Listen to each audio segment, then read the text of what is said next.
Of all nations, the United States, with veins full of poetical stuff, most need poets, and will doubtless have the greatest and use them the greatest. Their presidents shall not be their common referee so much as their poets shall. Walt Whitman wrote these words in the preface to the first edition of Leaves of Grass in 1855, and he was right. America is both imbued with poetry and needs it. It was as true for Whitman's fraught pre-Civil War disunion as it is for ours. And so, to refresh you, to reinvigorate you, to reconnect you, we present your Song of Myself. This is our 17th reading of Walt Whitman's complete epic poem, but our first that is not on location in Whitman's New York, but is in your space. We're so happy to extend the reach of Whitman's barbaric yawp over the roofs of the world. Today, we're also celebrating the 201st birthday of Whitman, an American, one of the roughs, a cosmos, the bard of democracy and Brooklyn's literary granddad, the poet of the body and the soul. We're also honoring the memory of Greg Trupiano, lifelong Brooklynite, Whitmaniac, and devoted cultural activist, opera lover, consummate tour guide, and our dear friend and fellow Whitman Initiative member.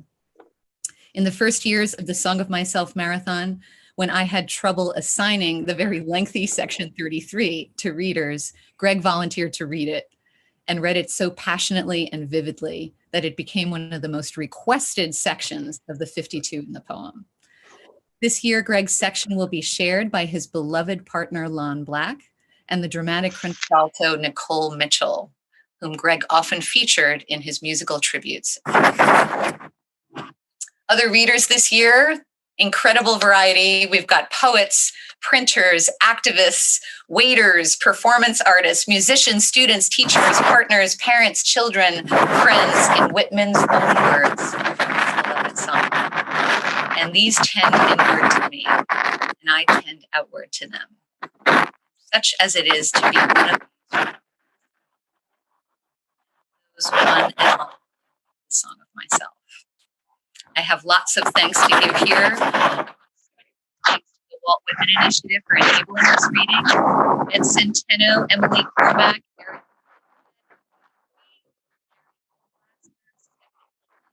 Zach Cooperman, Deirdre Lawrence, Bill Logan, Ian Maloney, Matt Miller, Jay Sherry, Brad Vogel, Edward Whitley, and Ted Widmer, and a very, very special thanks to our Vice President, Jesse Merandy, AKA Walt Whitman up there, for conceptualizing, organizing, and producing this program. It absolutely could not have happened without his expertise, patience, and goodwill. Thank you, Jesse. And our new member, Triston Pullen, who created the posters and the marathon green screen behind me and so many readers. So Triston down in Tennessee, we appreciate you and we celebrate you. Of course, I wanted to thank the readers this year who have been preparing themselves both poetically and technologically to deliver a magnificent rollout of Whitman's life-affirming epic, one that I hope you will visit and recommend, view in classrooms and living rooms. And thank you, everybody out there, for tuning in. We celebrate you and sing you, and you know that Whitman is stopping somewhere waiting for you. So we appreciate you, and we're so glad that you're here. I'm just going to give a few more bits of information here, especially for those of you that are interested in participating in the future. This is a yearly reading that we've been doing, again, for 17 years.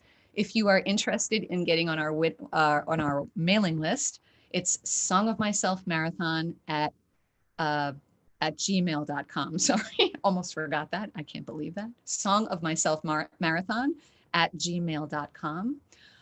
If you'd like some more information about our organization, the Whitman Initiative, which is a 501c3 nonprofit, and the cultural work that we've been doing, you can visit our website. And just letting you guys know a little bit about what we're up to. I think we're most visible for our efforts to preserve and protect Whitman's last standing New York City home at 99 Ryerson Street in Brooklyn. That was the same house that Whitman completed the first edition of Leaves of Grass in 1855, and the only New York City residence of over 30 that he lived in during his lifetime. Emerson visited that house in November 1855, and he sent his very famous letter greeting Whitman at the beginning of a great career while Whitman was writing from his second-story window in this very simple wood frame house. The Walt Whitman Initiative, along with Brad Vogel, who is also an initiative member, but is also the executive director of the New York Preservation Archive Project, along with a team of historic preservationists, which include Andrew Dolkart and Simeon Bankoff, and the NYC LGBTQ Historic Sites Project, have formed a coalition to save Walt Whitman's house. So again, just a bit about 99 Ryerson Street. We were turned down for landmark status on the house in 2017, but we are not giving up, and we would like you to help join us in our efforts to preserve this very, very important house in the history of American literature. And again, the ways to do that are either by signing our change.org petition, which is 7,500 signatures strong, but could always use more support. Just go to change.org and you can look up Walt Whitman Initiative or 99 Ryerson Street, and you'll see our petition come up. You can also write directly to the Landmarks Preservation Commission. They have an email address that is rfe@lpc.nyc.gov. You can write directly, as many have, including Martin Scorsese and Brian Selznick and a host of other people in an effort to try to save this house. And you can also visit our website. Sorry about my mic, guys. I don't know why it's making, oh, it might be the paper. I will be careful to not move the paper around and move it down here. Thank you, Eric.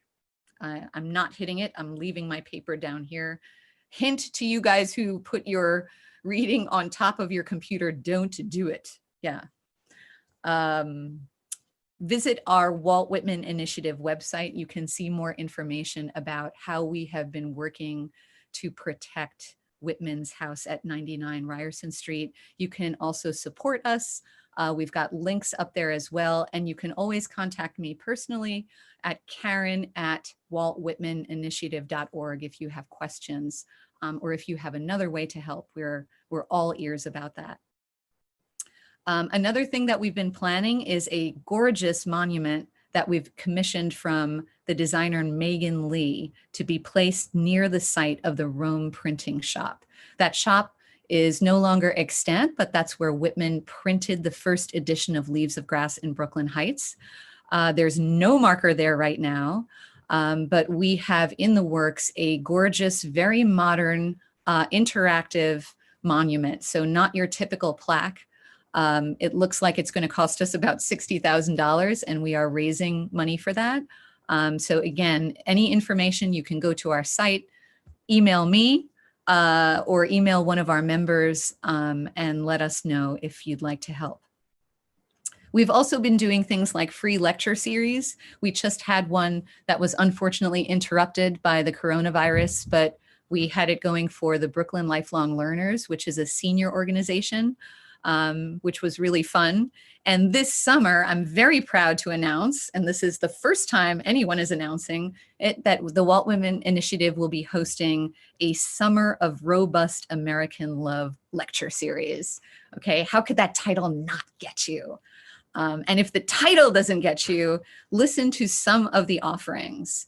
It looks like we have Matt Miller, a renowned Whitman scholar and one of our board members, delivering a talk. They're all going to be Thursday nights, 5 to 6 p.m. on our Zoom channel at the Whitman Initiative, totally free. If you'd like to donate to our organization, great. If you can't, also great, no worries. We're doing it just to keep spirits high and to celebrate great poetry and great scholarship. So Matt will be on maybe at the end of July. He's got Thursday, July 23rd, 5 to 6 p.m. down here, and he will be speaking about the myths of influence, Walt Whitman, Wallace Stevens, and Gertrude Stein. We also have Jay Sherry, another Whitman Initiative member, speaking about Walt Whitman and Carl Jung. Ted Widmer, who just came out with his book, Lincoln on the Verge, will be speaking about that meeting of Whitman and Lincoln, the very first one. Triston Pullen, our newest member, is going to give a talk called I Am What I Am, a Whitmanic Queer Discovery, very enticing. Jesse Merandy, AKA, again, Walt Whitman up there, maybe speaking about Whitman and baseball, that's his specialty, but some of you know also that he has an interactive location-based mobile game set in Brooklyn called Vanishing Leaves. You can, if you're really homesick for Brooklyn, go to vanishingleaves.com and you will see Jesse's project, which was actually his PhD dissertation. It is awesome. So please do check that out. And I am in the works for giving a talk on Whitman, the Brooklyn house builder and homeowner. So please stay tuned to our website where we'll list the talks and the dates. But again, Thursday nights, probably throughout the summer, June through end August, 5 to 6 p.m. on those days. A few last reminders before we start. Song of Myself is Whitman's longest and best known poem and America's cultural declaration of independence. He first wrote it in 1855 and revised it throughout his life. In the final edition of Leaves of Grass in 1892, he formatted the poem into 52 sections. We will be using this section breakdown. So we've got 52 sections, 52 different screens coming up. Though you may hear some readers recite slightly different texts. That means generally they are using the equivalent passage from an earlier edition of the Leaves. So if you lose your place, if you're at home trying to keep track in your own edition of Leaves of Grass, don't lose faith. Walt was a shapeshifter and constantly changing his text. Just enjoy that and look at the differences. They're very revealing and interesting. The poem usually takes us, when we're out in Brooklyn Bridge Park, about 2.5 hours to recite. I'm guessing, although I think Jesse is not going to agree with me here, that without the physical transitions, the usual summer thunderstorm that we have, John Cloud's actual lasso demonstration he does, and the other wonderful physical elements that make the annual marathon so much fun to experience, maybe it will be shorter. Of course, that depends on when I'm also done here, which is very soon, but we'll see, just a heads up on the length. And the readers will say their names and section numbers before reading. So we're just going to flow through with very little interruption, probably some people perhaps dedicating their section to someone, but really the idea is to hear the whole poem. I'm going to start us off this year from the Granite Prospect in Brooklyn Bridge Park, which is where we usually gather for our annual marathon and where we hope to return next year, with the added benefit of another live video recording of that event. I hope you can join us. Meanwhile, so happy to have you here and now. Thank you so much. I celebrate myself and sing myself, and what I assume, you shall assume. For every atom belonging to me, as good belongs to you. I loaf and invite my soul. I lean and loaf at my ease, observing a spear of summer grass. This tongue, every atom of my blood, born of this soil, this air, born here of parents, born here from parents the same, and of their parents the same. I, now 37 years old, in perfect health, begin, hoping not to cease until death. Creeds and schools in abeyance, sufficed at what they are, retiring back a while, but never forgotten. I harbor for good or bad, I permit to speak at every hazard. Nature, without check, with original energy.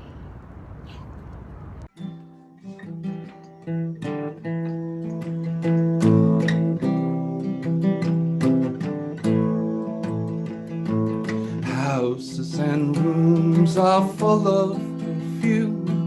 The shelves are crowded with perfume. I breathe the fragrance myself and know it and like it. The distillation would intoxicate me also, but I shall not let it. The atmosphere is not a perfume. It has no taste of the distillation. It's odorless. It's for my mouth forever. I am in love with it. I will go to the bank by the wood and become undistinguished and naked. I'm mad for it to be in contact with me.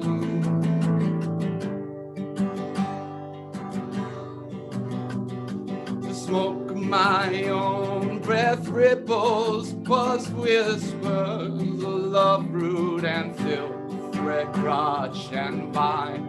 My respiration and inspiration, the beating of my heart, the passing of blood and air through my lungs.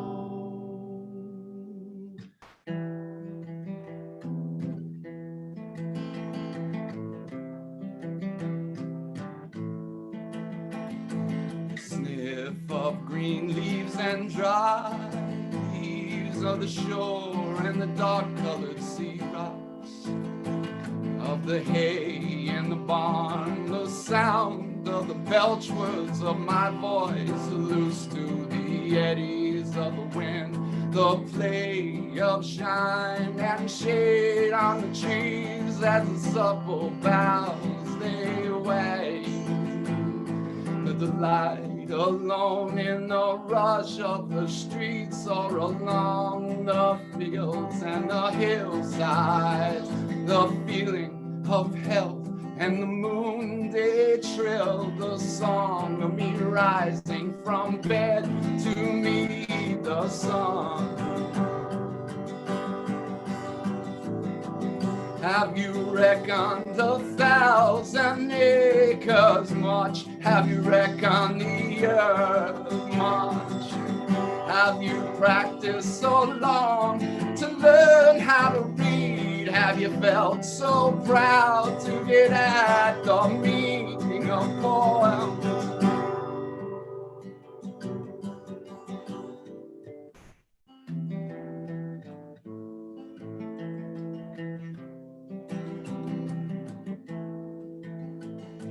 Stop this day and night with me, and you shall possess the origin of all poems.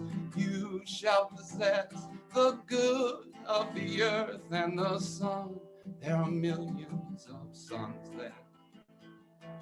You shall no longer take things at second or third hand, nor look through the eyes of the dead, nor feed on the specters and books. You shall not look through my eyes either, nor take things from me. You shall listen to all sides and filter them from yourself. Okay, Ed Centeno, section 3, and this is, if you can see, this is my loving spouse of 39 years, Ken. I have heard what the talkers were talking. The talk of the beginning and the end. See, but I do not talk of the beginning of the end. There has never been any more inception than there is now. No any more youth or age than there is now. And there will never be any more perfection than there is now. No any more heaven or hell than there is now. Urge and urge and urge always the appropriate urge of the world. See, out of the dimness, opposite equals advance. Always substance and increase. Always a knit of identity. Always distinction. Always a breathe of life. To elaborate, it is no avail. See, learned and unlearned, but then feels that it is short.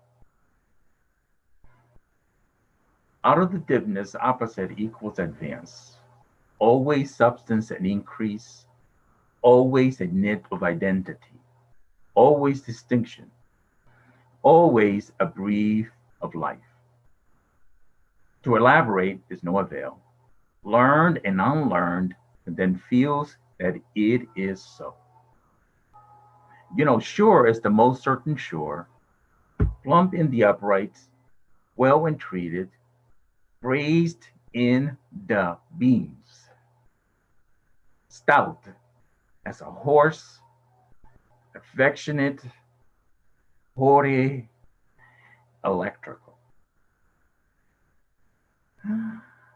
I, in this mystery, here we stand. Clear and sweet is my soul. And clear and sweet is all that's not my soul. Like one, lacks both. And the unseen is proved by the seen until that becomes unseen and receives proof in its turn. Showing the best, dividing it from the worst. Age vexes age.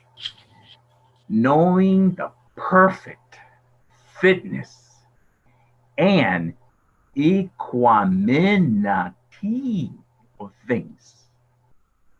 See, while they discuss, I am silence and go and bathe and admire myself. Welcome is every organ and attribute of me and of any man and woman, hearty and clean. See, not an inch nor a particle of an inch is vile, and none shall be less familiar than the rest. I am satisfied.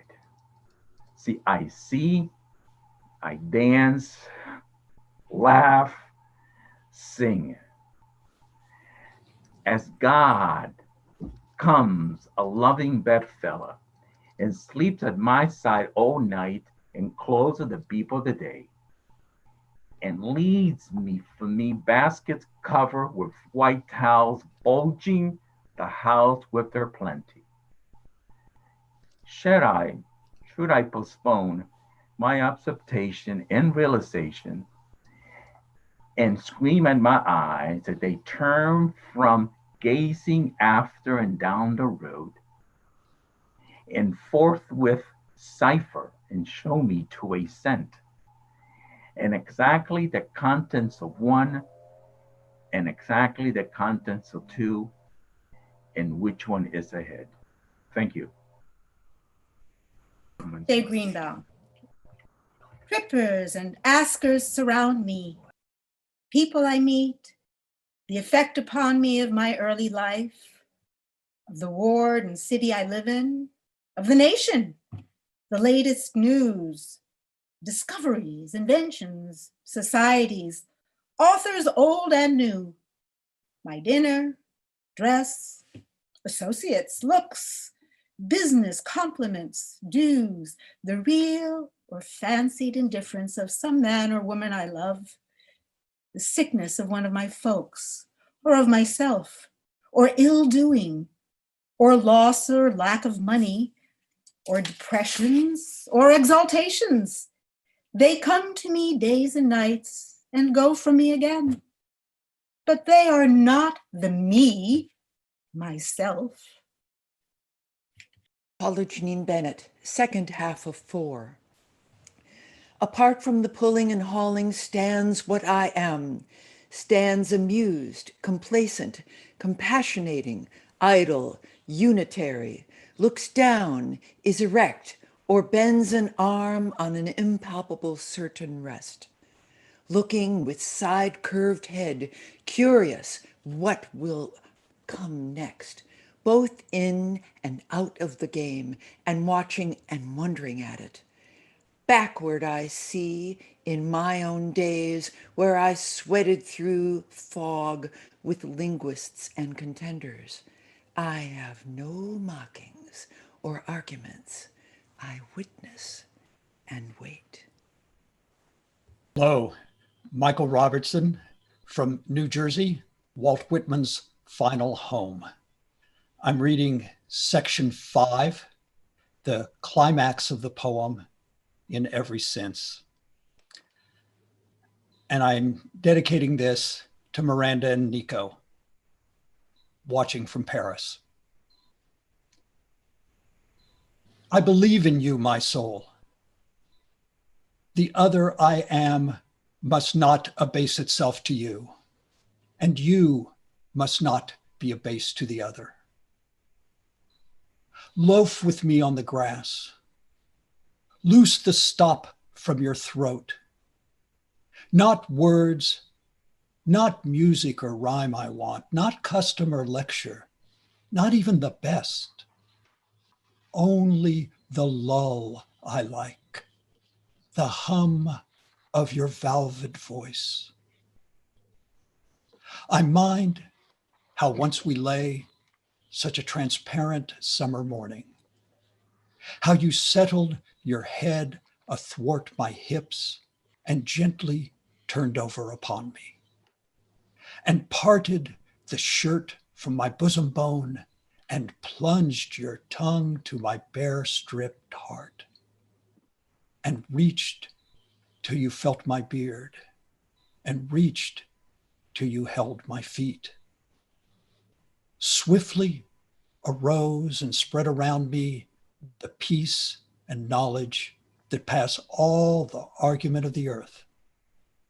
And I know that the hand of God is the promise of my own. And I know that the Spirit of God is the brother of my own. And that all the men ever born are also my brothers, and the women my sisters and lovers. And that a kelson of the creation is love. And limitless are leaves stiff or drooping in the fields, and brown ants in the little wells beneath them, and mossy scabs of the worm fence, heaped stones, elder, mullein, and pokeweed. This is Matt Miller. I'm reading section 6 from the easternmost tip of the island of Pominock, and this reading is dedicated to Greg Trupiano.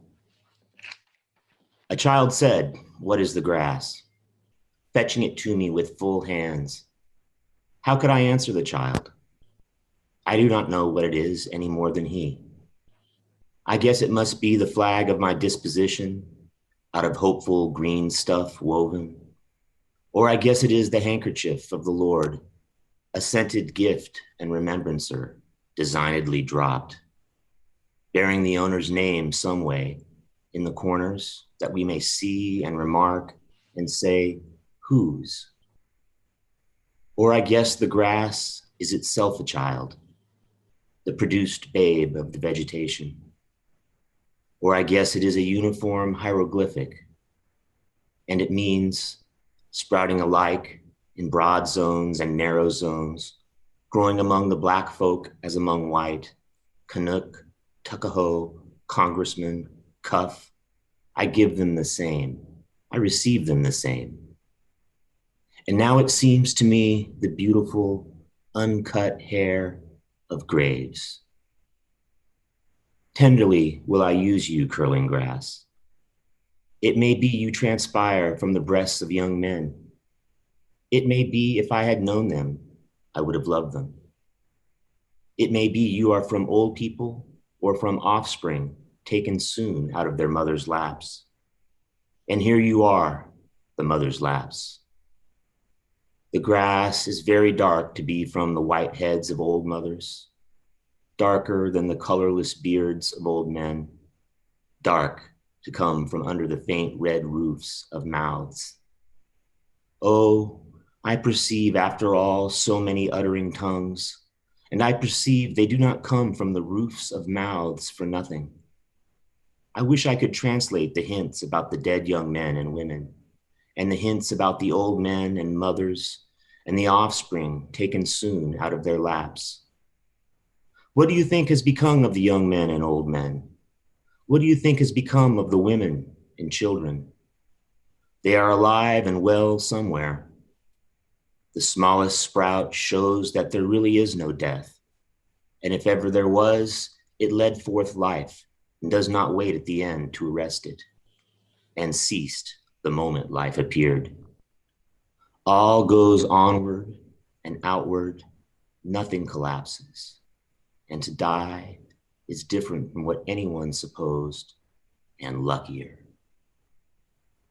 Well, this is Ernesto Meyer from Brazil. I'm going to read section 7. Has anyone supposed it lucky to be born? I hasten to inform him or her it is just as lucky to die. And I know it. I pass death with the dying and birth with the new washed babe, and am not contained between my hat and boots, and peruse manifold objects, no two alike, and everyone good, the earth good, and the stars good, and their adjuncts all good.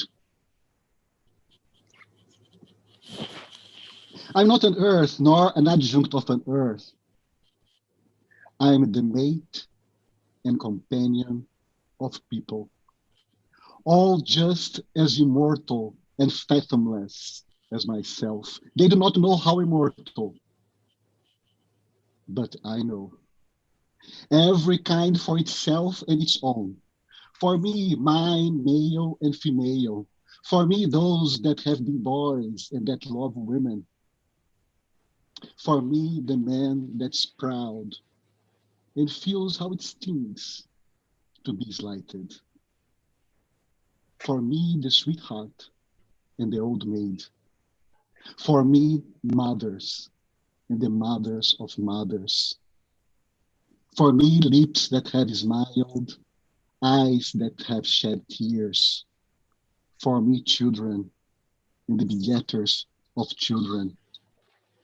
Undrape, you are not guilty to me, nor stale, nor discarded. I see through the broadcloth and gingham, whether or no. And I'm around, tenacious, acquisitive, tireless, and cannot be shaken away.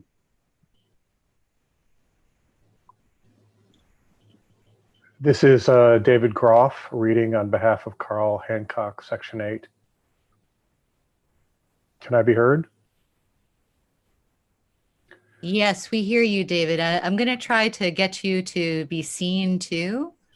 Can you put on your video? Yes. The little one sleeps in its cradle.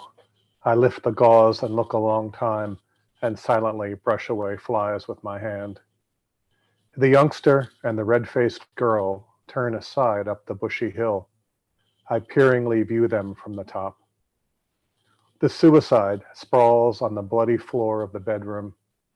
I witness the corpse with its dabbled hair. I note where the pistol has fallen. The blab of the pave, tires of carts, slough of boot soles, talk of the promenaders, the heavy omnibus, the driver with his interrogating thumb, the clank of the shod horses on the granite floor, the snow sleighs clinking, shouted jokes, pelts of snowballs, the hurrahs for popular favorites, the fury of roused mobs. the flap of the curtained litter, a sick man inside borne to the hospital, the meeting of enemies, the sudden oath, the blows and fall, the excited crowd, the policeman with his star quickly working his passage to the center of the crowd, the impassive stones that receive and return so many echoes. What groans of overfed or half-starved who fall sunstruck or in fits. What exclamations of women taken suddenly who hurry home and give birth to babes. What living and buried speech is always vibrating here.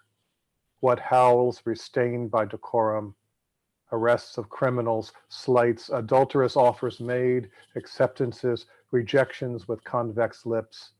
I mind them or the show or resonance of them. I come and I depart. John Cloud, number 9. The big doors of the country barn stand open and ready. The dried grass of the harvest time loads the slow-drawn wagon. The clear light plays on the brown, gray, and green intertinged. The armfuls are packed to the sagging mow. I am there. I help. I came stretched atop of the load. I felt its soft jolts. One leg reclined on the other. I jumped from the crossbeams and seized the clover and timothy and roll head over heels and tangle my hair full of wisps. But wait, there's more.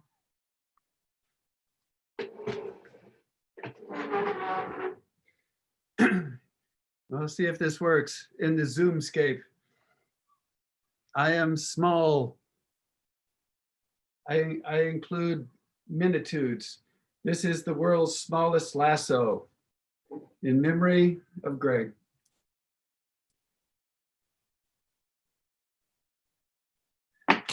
Ta-da!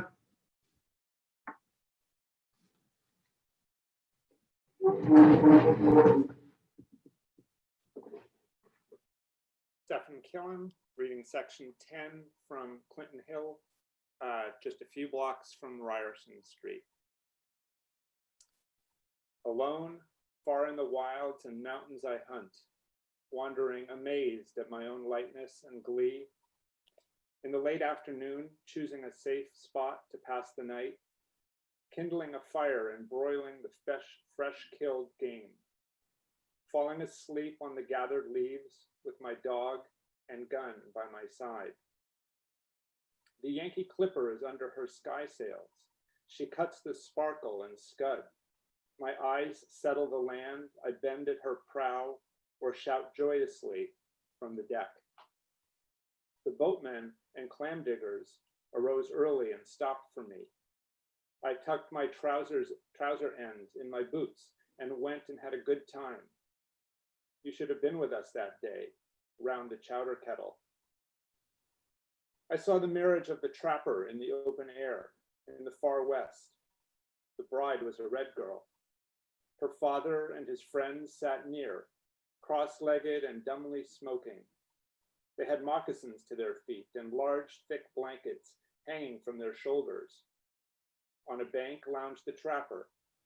He was dressed mostly in skins. His luxuriant beard and curls protected his neck. He held his bride by the hand. She had long eyelashes.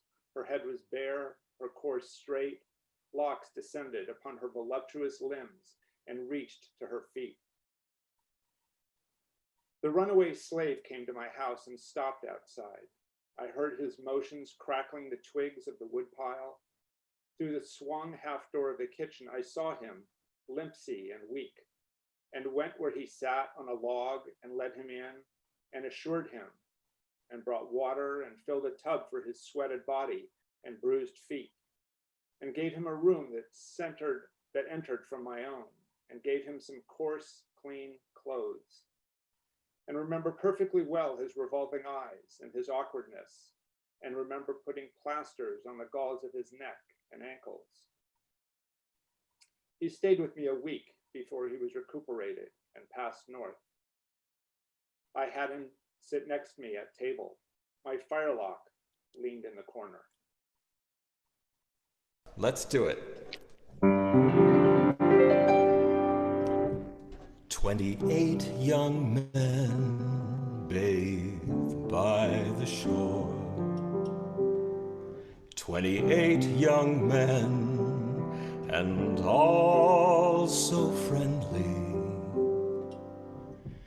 28 years of womanly life, and all so lonely.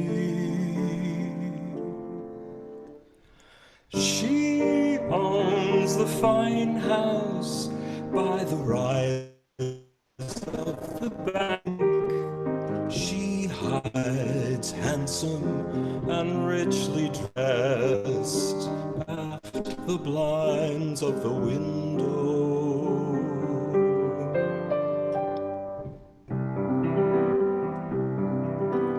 Which of the young men does she like the best? Ah, the homeliest of them is beautiful to her. Where are you off to, lady? For I see you. You splash in the water there, yet stand stock still in your room, dancing and laughing along the beach. Came the 29th bather. The rest did not see her, but she saw them and loved them.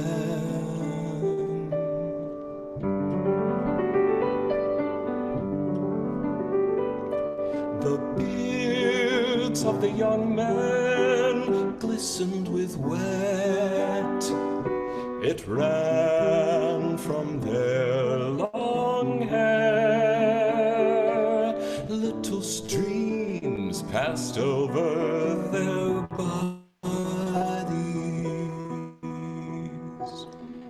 An unseen hand also passed over their bodies.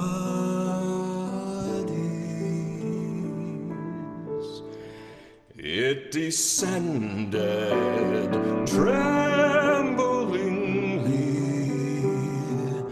from their temples and ribs.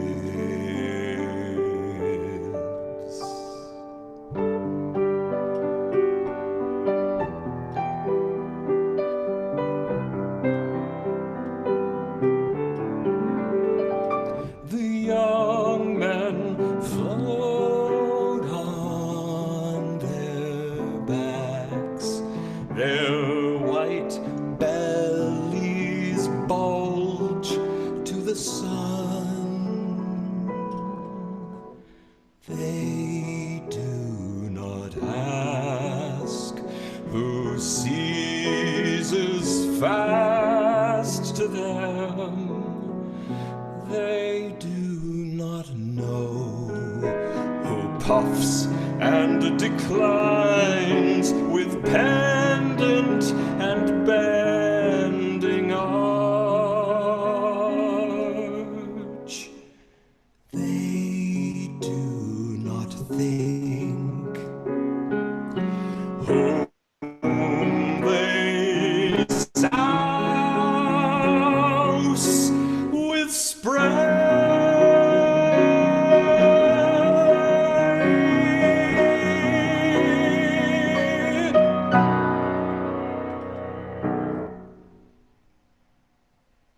Woo! Oh my gosh. Woo! Yeah, we should all get on and shout or do something. Yahoo! Yahoo! Great job. Okay. Luvon Roberson, and I am reading section 12.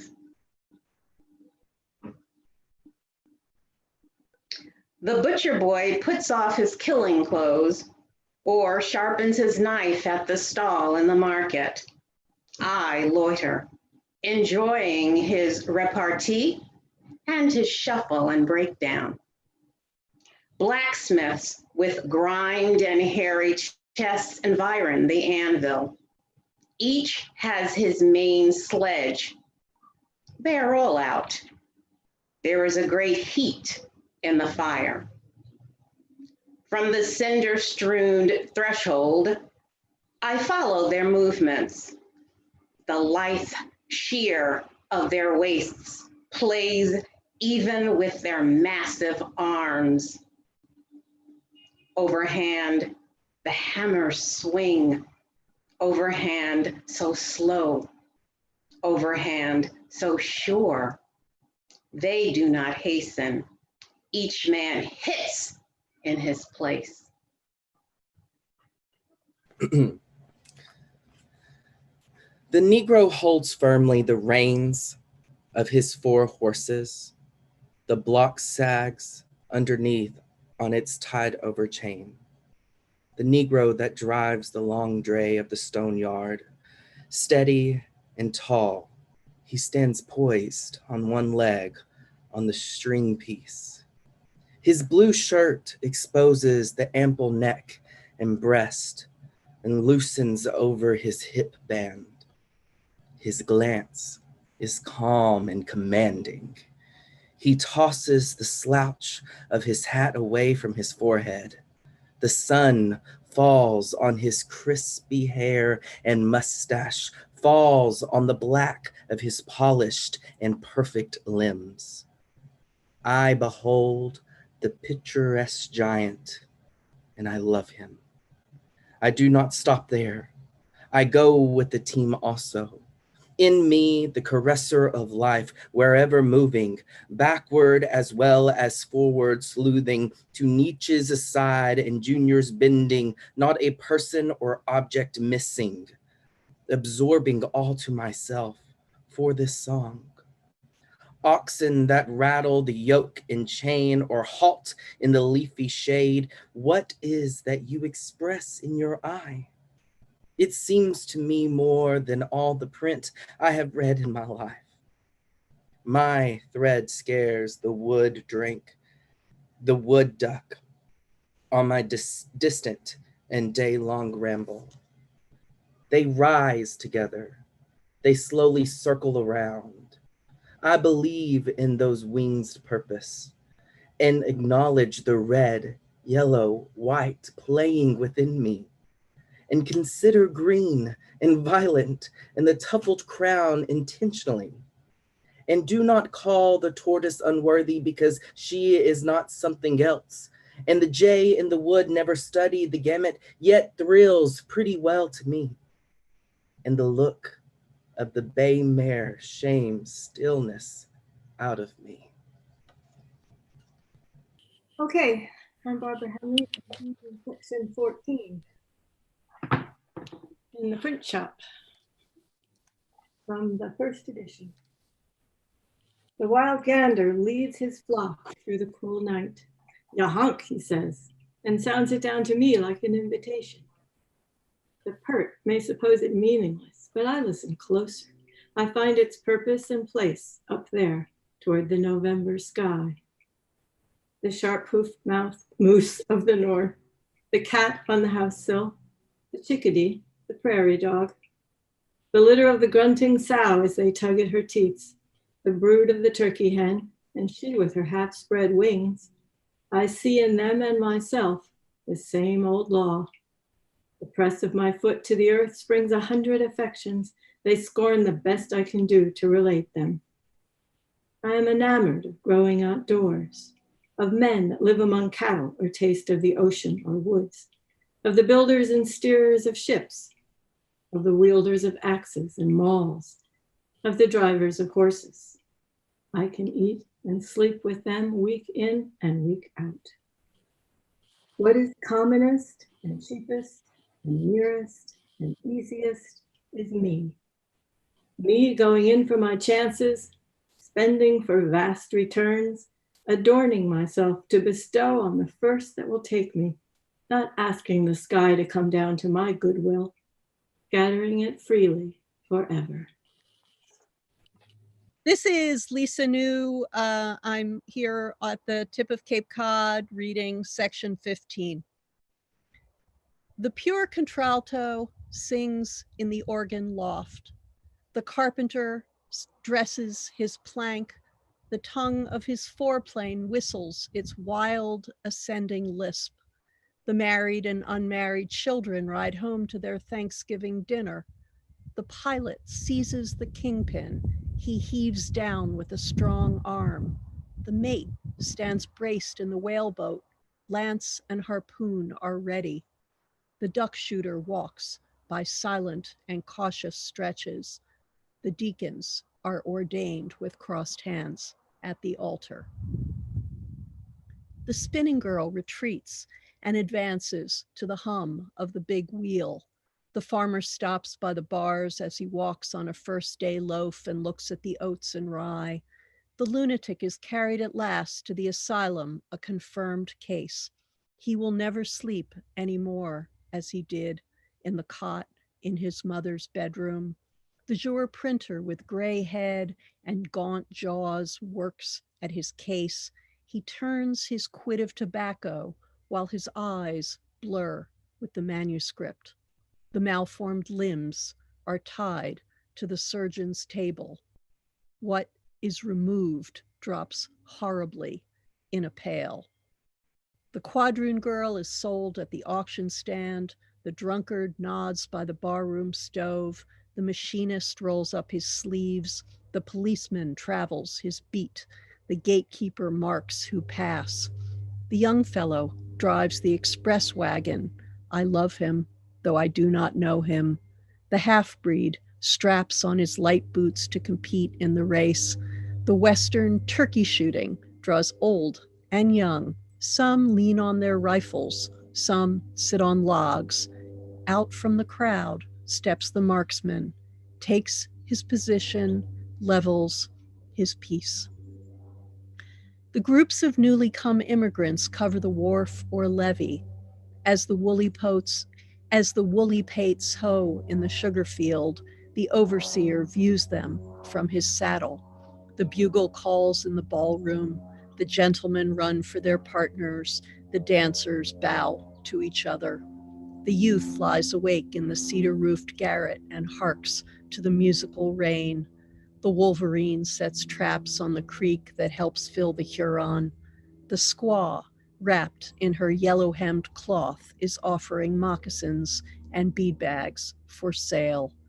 The connoisseur peers along the exhibition gallery with half-shut eyes bent sideways. As the deckhands make fast the steamboat, the plank is thrown for the shore-going passengers. The young sister holds out the skein, while the elder sister winds it off in a ball and stops now and then for the knots. The one-year wife is recovering and happy, having a week ago born her first child. The clean-haired Yankee girl works with her sewing machine or in the factory or mill. The paving man leans on his two-handed rammer. The reporter's lead flies swiftly over the notebook. The sign painter is lettering with blue and gold. The canal boy trots on the towpath. The bookkeeper counts at his desk. The shoemaker waxes his thread. The conductor beats time for the band, and all the performers follow him. The child is baptized. The convert is making his first professions. The regatta is spread on the bay. The race is begun. How the white sails sparkle. The drover, watching his drove, sings out to them that would stray. The peddler sweats with his pack on his back, the purchaser higgling about the odd cent. The bride unrumples her white dress. The minute hand of the clock moves slowly. The opium eater reclines with rigid head and just opened lips. The prostitute draggles her shawl. Her bonnet bobs on her tipsy and pimpled neck. The crowd laugh at her blackguard oaths.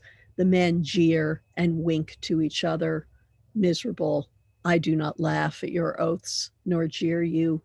The president is holding a cabinet council, surrounded by the great secretaries.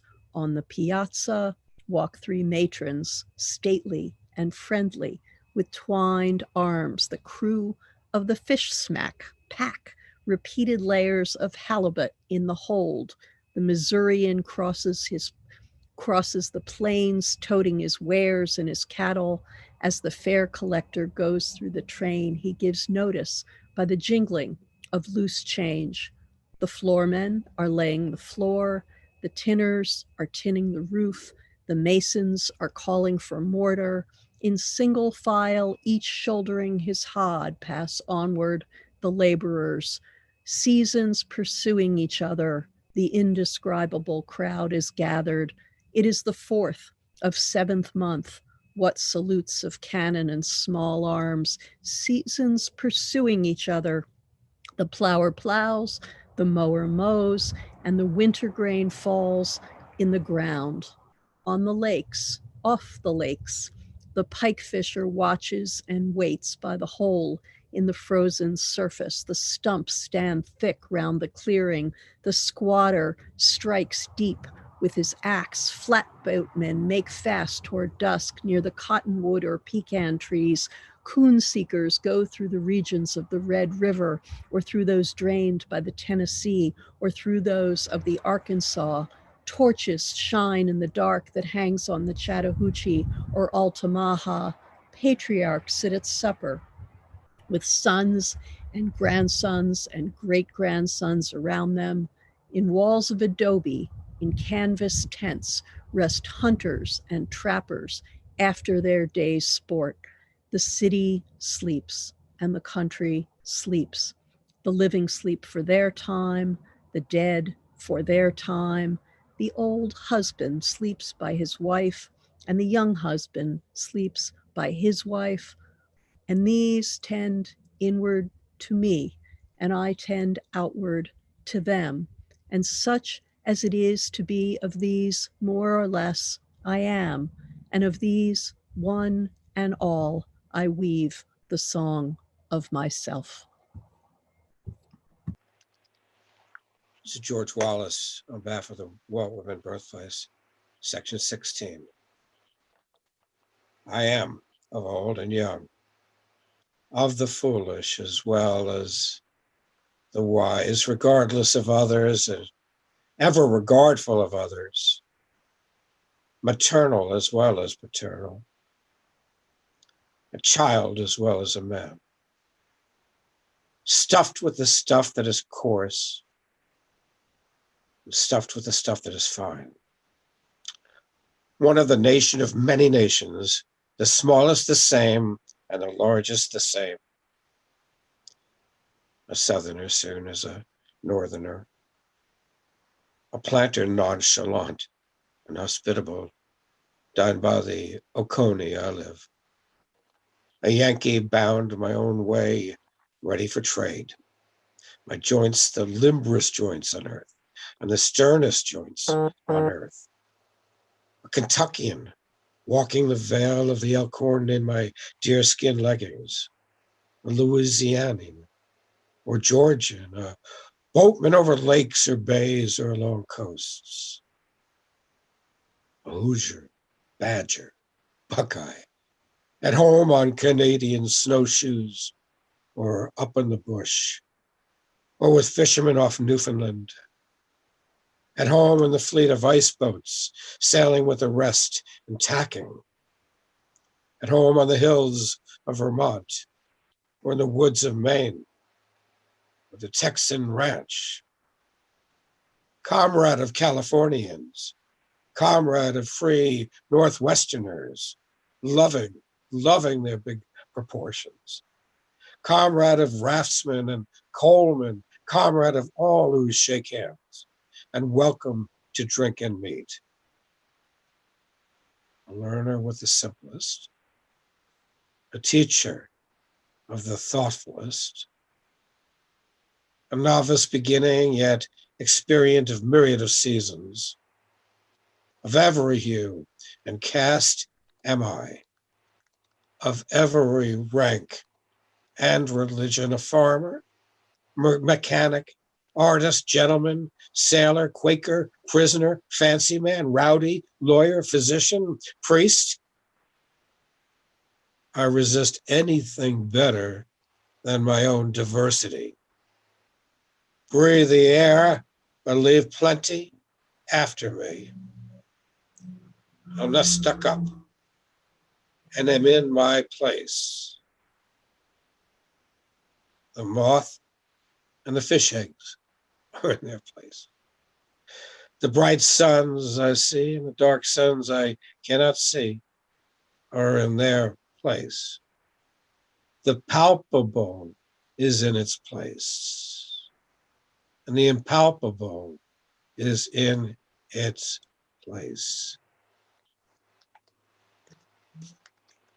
So this is Di Cui reading section 17 from New Jersey. These are really the thoughts of all men in all ages and lands. They're not original with me. If they're not yours as much as mine, they're nothing or next to nothing. If they're not the riddle and the untying of the riddle, they're nothing. If they're not just as close as they're distant, they're nothing. This is the grass that grows wherever the land is and the water is. This is the common air that bathes the globe. Aloha from Oahu. I am Paula Kimper, and I'm here with Elaine Valby, who is going to sing my setting of section 18. And we dedicate this performance to our dear friend and colleague, Greg Trupiano. With music strong I come, with my cornets and drums. I play not marches for accepted victors only. I play marches for conquered and slain persons. Have you heard that it was good to gain the day? I also say it is good to fall. Battles are lost in the same spirit in which they are won. I beat and pound for the dead. I blow for my ambuscers, my loudest and gayest for them. Vivas to those who have failed, and to those whose war vessels sank in the sea, and to those themselves who sank in the sea, and to all generals that lost engagements, and all overcome heroes, and the numberless unknown heroes, equal to the greatest heroes known.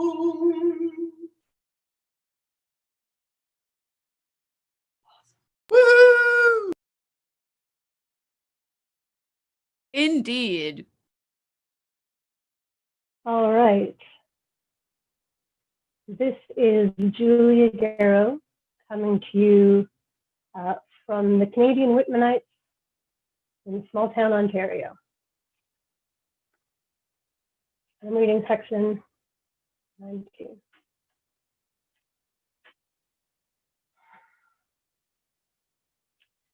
This is the meal equally set. This, the meat for natural hunger. It is for the wicked just the same as the righteous. I make appointments with all. I will not have a single person slighted. or left away. The kept woman, sponger, thief are hereby invited. The heavy-lipped slave is invited. The venereally is invited. There shall be no difference between them and the rest. This is the press of a bashful hand. This, the float and odor of hair. This, the touch of my lips to yours. This, the murmur of yearning. This, the far-off height and depth reflecting my own face. This, the thoughtful merge of myself and the outlet again. You guess I have some intricate purpose? Well, I have. For the 4th month showers have, and the mica on the side of a rock has. You take it, I would astonish. Does the daylight astonish? Does the early red start twittering through the woods? Do I astonish more than they? This hour, I tell things in confidence. I might not tell everybody, but I will tell you.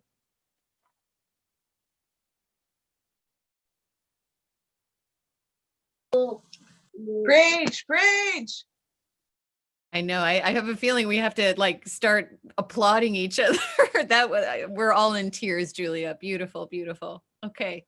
Section 20. Mark, I think you're stepping in for Paul. Thank you so much for doing that. Yes, ma'am. All right. Looks like I'm up. Section 20. Who goes there? Hankering, gross, mystical, nude. How is it I extract strength from the beef I eat? What is a man, anyhow? What am I? What are you?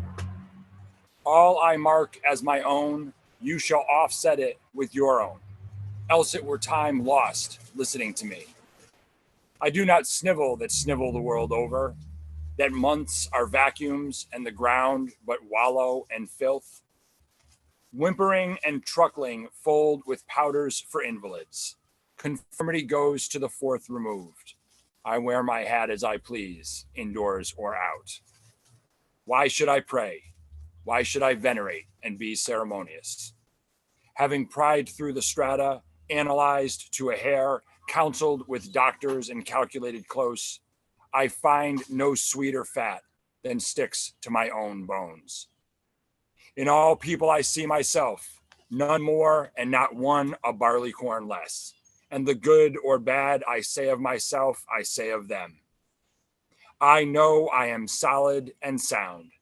To me, the converging objects of the universe perpetually flow. All are written to me, and I must get what the writing means. I know I am deathless. I know this orbit of mine cannot be swept by a carpenter's compass. I know I shall not pass like a child's curlicue cut with a burnt stick at night. I know I am august. I do not trouble my spirit to vindicate itself or be understood. I see that the elementary laws never apologize. I reckon I behave no prouder than the level I plant my house by, after all. I exist as I am. That is enough. If no other in the world be aware, I sit content. And if each and all be aware, I sit content. One world is aware and by far the largest to me, and that is myself. And whether I come to my own today or in 10,000 or 10 million years, I can cheerfully take it now, or with equal cheerfulness, I can wait. My foothold is tenoned and mortised in granite. I laugh at what you call disillusion, and I know the amplitude of time. Hi, I'm Chris, and this is my wife, Urena, and we met 14 years next month on the train to Coney Island. And we're going to take turns reading sections 21 and 22. I'm going to read it in English, and she's going to read it in her native language, which is Dutch. I am the poet of the body, and I am the poet of the soul. The pleasures of heaven are with me, and the pains of hell are with me. The first I graft and increase upon myself. The latter I translate into a new tongue. Ik ben de poëet van de vrouw, dezelfde als van de man. En ik zeg, groot is het vrouw te zijn, groot is het man te zijn.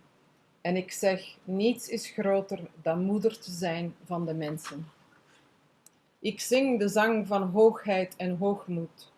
Wij hebben nu tamelijk wel genoeg gehad van nederigheid en verlaging. Ik toon aan dat gesteldheid ontwikkeling betekent. Zijt gij de anderen voorbijgestreefd? Zijt gij de president? Het betekent niet veel. Iedereen zal verder dan zover komen en toch altijd voortgaan. Ik ben de man die met een tedere, klimmende nacht wandelt. Ik spreek tot aarde en zee, door de nacht half beschemerd. Press close bare-bosomed night, press close magnetic nourishing night. Night of south winds, night of the large few stars, still nodding night, mad naked summer night. Smile, O voluptuous cool-breathed earth, earth of the slumbering and liquid trees, earth of departed sunset, earth of the mountains misty topped, earth of the vitreous pour of the full moon just tinged with blue, earth of shine and dark modeling the tide of the river, earth of the limpid gray of clouds brighter and clearer for my sake, far swooping elbowed earth, rich apple blossomed earth, smile for your lover comes. Prodigal, you have given me love, therefore I to you give love, O unspeakable, passionate love. Ik ben niet enkel Oh, sorry. You see, I resign myself to you also. I guess what you mean. I behold from the beach your crooked, inviting fingers. I believe you refuse to go back without feeling of me. We must have a turn together. I undress. Hurry me out of sight of the land. Cushion me soft. Rock me in billowy drowse. Dash me with amorous wet. I can repay you. Sea of stretched groundswells. Sea breathing broad and convulsive breaths. Sea of the brine of life and of unshoveled yet always ready graves. Howler and scooper of storms. Capricious and dainty sea. I am integral with you. I too am of one phase and of all phases. Partaker of influx and efflux I. Extoller of hate and conciliation. Extoller of amis and those that sleep in each other's arms. I am he attesting sympathy. Shall I make my list of things in the house and skip the house that supports them? Ik ben niet enkel de dichter van goedheid. Ik versmaad niet de dichter te zijn van slechtheid tevens. Wat is er al gebabbel over deugd en ondeugd? Het kwaad drijft mij voort. De strijd tegen kwaad drijft mij voort. Ik blijf onaangedaan. Mijn levensdoel is niet onkruid te zoeken hier, te verwerpen daar. Ik besproei de wortels van al wat groeit. Hebt gij vrees voor wat scrufelen dat uit levenskrachtige vruchtbaarheid voortkomt? Denkt gij dat de goddelijke wetten nog te herzien en te verbeteren zijn? Ik vind evenwicht aan deze zijde en evenwicht aan de tegenkant. De leer der zwakheid helpt zo goed als de leer van kracht. Daden en gedachten des levens verrijzen met ons en tijgen vroeg aan de arbeid. This minute that comes to me over the past decillions, there is no better than it and now. What behaved well in the past or behaves well today is not such a wonder. The wonder is always and always how there can be a mean man or an infidel. And that's 15 years next month, not 14. All right, this is John Phillips, and it's section 23. Endless unfolding of words and ages, and mine a word for the modern, the word en masse, a word of the faith that never balks, here or henceforth, it is all the same to me. I accept time, absolutely. It alone is without flaw. It alone rounds and completes all. That mystic, baffling wonder alone completes all. I accept reality and dare not question it. Materialism first and last imbuing. Hurrah for positive science. Long live exact demonstration. Fetch stone crop mixed with cedar and branches of lilac. This is the lexicographers. This is the chemist. This made a grammar of the old cartouches. These mariners put the ship through dangerous unknown seas. This is the geologist. This works with the scalpel. And this is a mathematician. Gentlemen, to you the first honors always. Your facts are useful, and yet they are not my dwelling.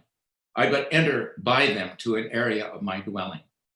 Lest the reminders of properties told my words, and more the reminders they of life untold, and of freedom and extrication, and make short account of neuters and geldings, and favor men and women fully equipped, and beat the gong of revolt, and stop with fugitives and them that plot and conspire. Happy birthday, Walt. All righty. I'm Amber West. This is my son, Luke. And my husband, Sam, is here tipping this thing down so everyone can see us. And we're in Los Angeles. We're gonna read section 24.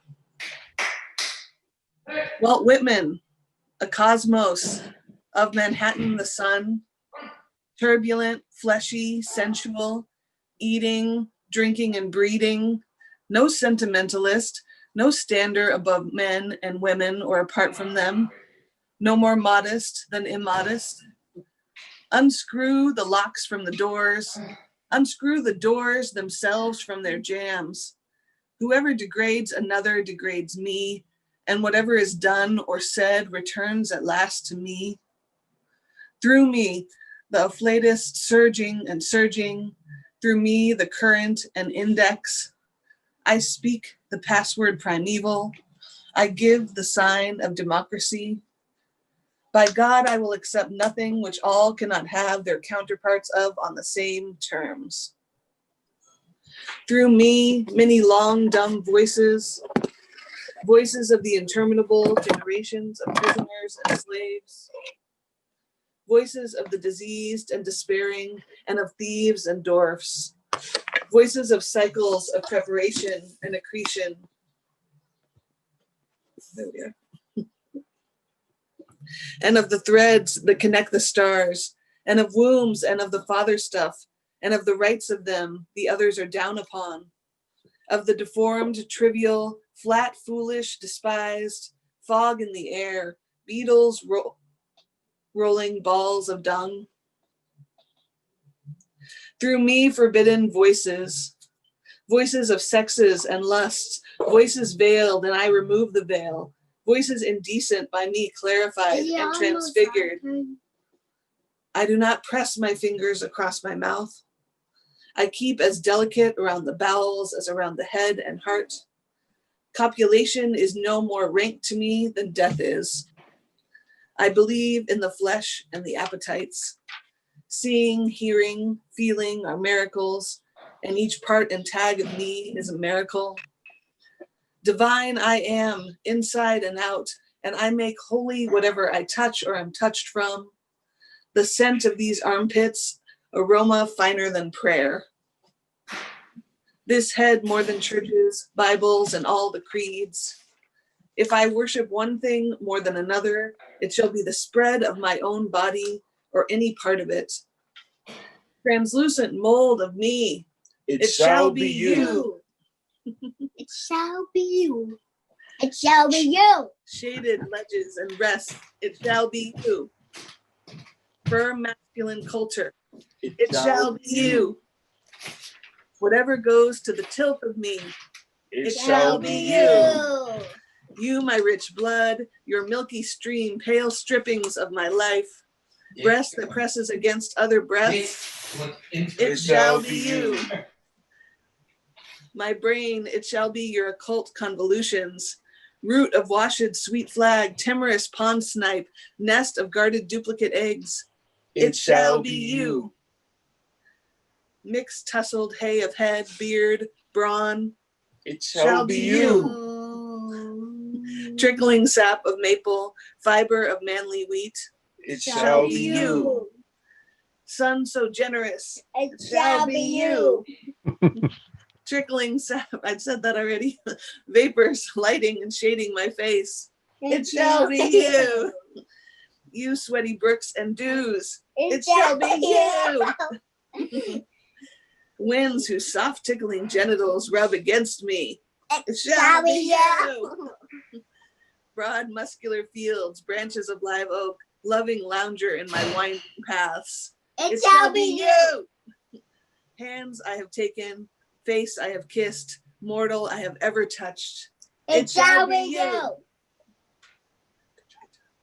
It shall be you. It shall be you. It shall be you. It shall be you. All right, you're done with your part. Good job. I dote on myself. There is that lot of me and all so luscious. Each moment and whatever happens thrills me with joy. I cannot tell how my ankles bend, nor whence the cause of my faintest wish, nor the cause of the friendship I omit, nor the cause of the friendship I take again. That I walk up my stoop, I pause to consider if it really be.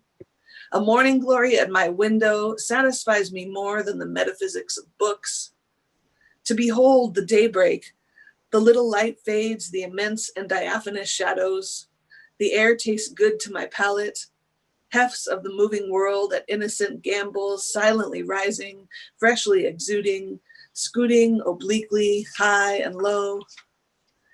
Something I cannot see puts upward libidinous prongs, seas of bright juice suffuse heaven.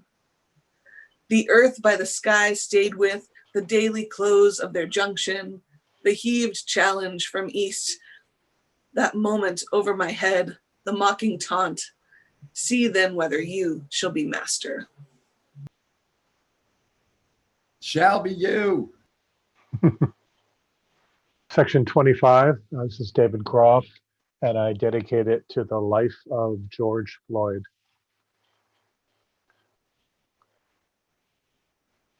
Dazzling and tremendous, how quick the sunrise would kill me, if I could not now and always send sunrise out of me. We also ascend dazzling and tremendous as the sun. We found our own, O my soul, in the calm and cool of the daybreak. My voice goes after what my eyes cannot reach.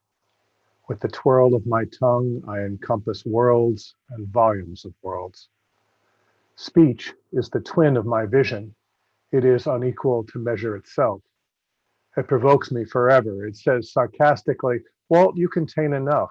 Why don't you let it out then? Come now, I will not be tantalized. You conceive too much of articulation. Do you not know, O speech, how the buds beneath you are folded, waiting in gloom, protected by frost, the dirt receding before my prophetical screams, I underlying clauses to balance them at last. My knowledge, my live parts, it keeping tally with the meaning of all things, happiness, which whoever hears me or let him or her set out in search of this day. My final merit, I refuse you. I refuse putting from me what I really am, encompass worlds, but never try to encompass me. I crowd your sleekest and best by simply looking toward you. Writing and talk do not prove me. I carry the plenum of proof and everything else in my face. With the hush of my lips, I wholly confound the skeptic. Hi, I'm Barbara Baer, and I am reading section 26. I'd like to dedicate this to my friends, Brian and Nicole. Now I will do nothing but listen, to accrue what I hear into this song, to let sounds contribute toward it. I hear bravuras of birds, bustle of growing wheat, gossip of flames, clack of sticks cooking my meals. I hear the sound I love, the sound of the human voice.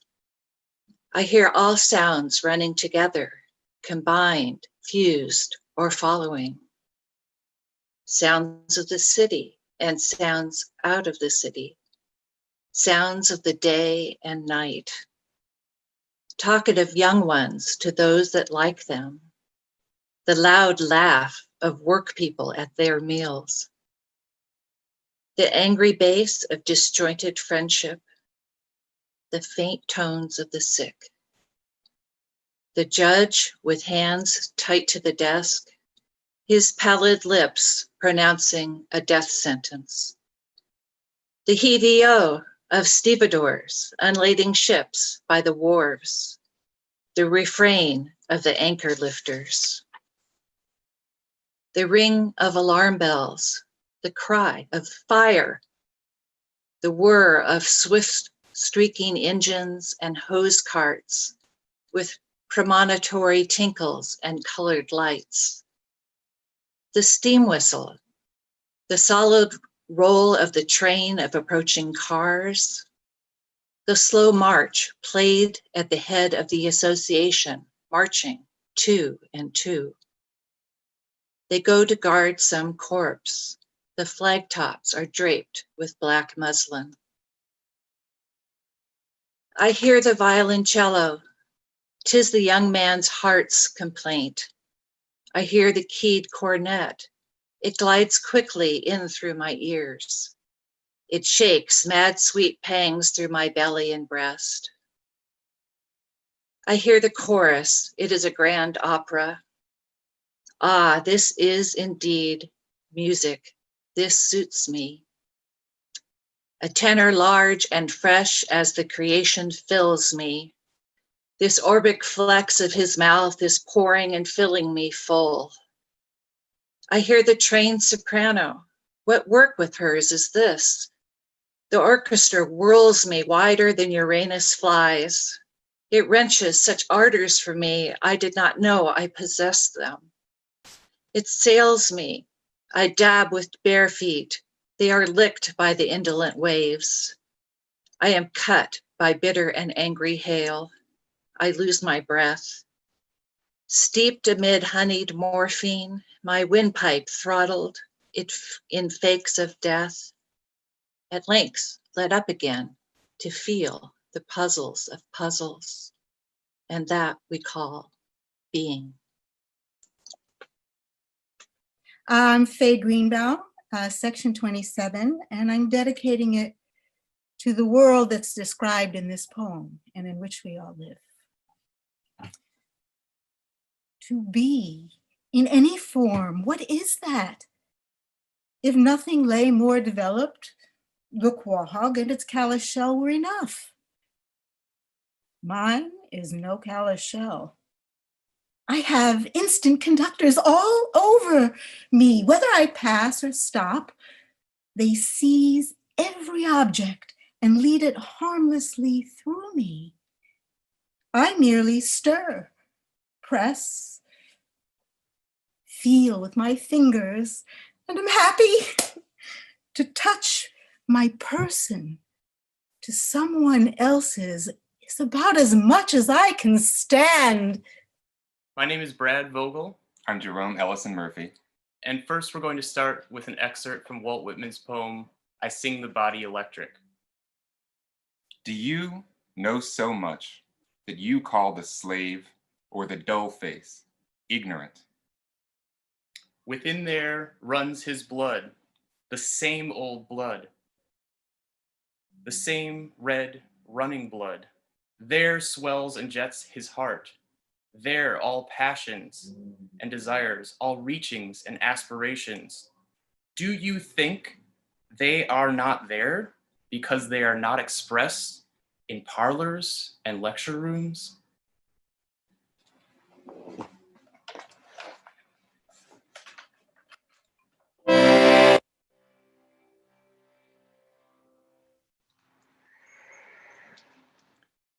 Is this then a touch, quivering me to a new identity.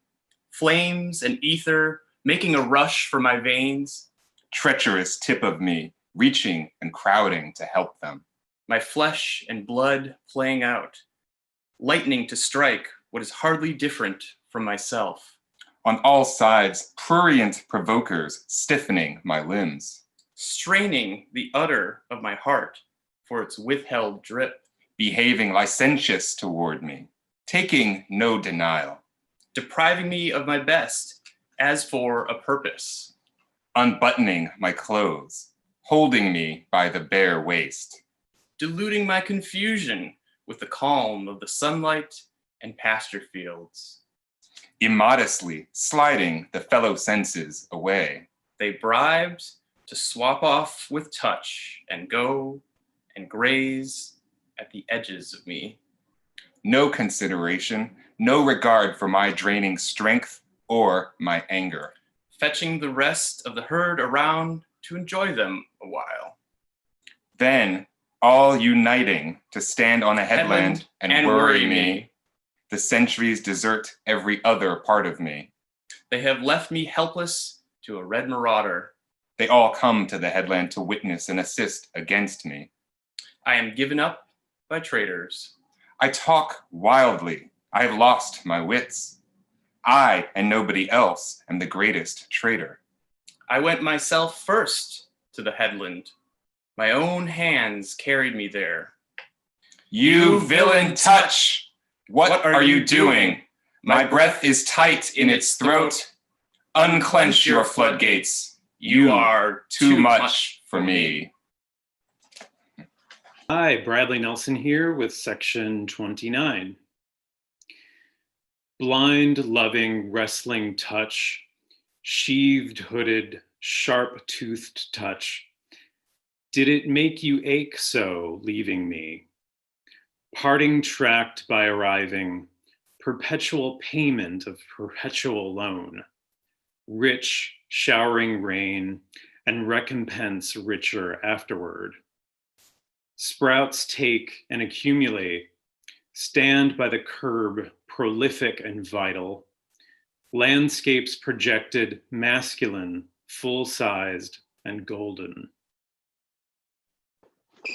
Hello, everyone, and thank you, Karen, and to all those involved for bringing us together. I'm Ann Kaiser. Emmanuel. François. And we're section 30. And we'd like to dedicate it to before necessary change, to recognize our communal sorrow and rage. All truths wait in all things. They neither hasten their own delivery nor resist it. They do not need the obstetric forceps of the surgeon. The insignificant is as big to me as any. What is less or more than a touch? Logic and sermons never convince. The damp of light drives deeper into my soul. Only what proves itself to every man and woman is so. Only what nobody denies is so. A minute and a drop of me settle my brain. I believe the soggy clods shall become lovers and lamps, and a compend of compends is the meat of a man or woman. And a summit and flower there is the feeling they have for each other, and they are to branch boundlessly out of what lesson until it becomes a mythic. And until one and all shall delight us, and we them. Hi, I'm Ed Folsom.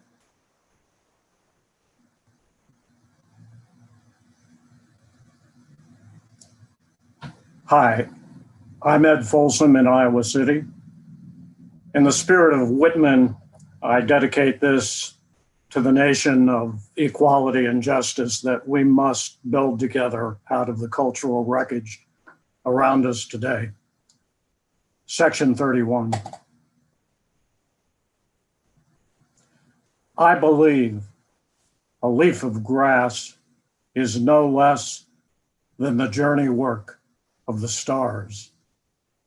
And the pismire is equally perfect, and a grain of sand and the egg of the wren.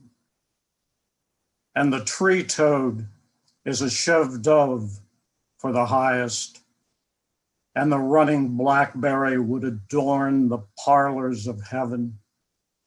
And the narrowest hinge of my hand puts to scorn all machinery. And the cow crunching with depressed head surpasses any statue.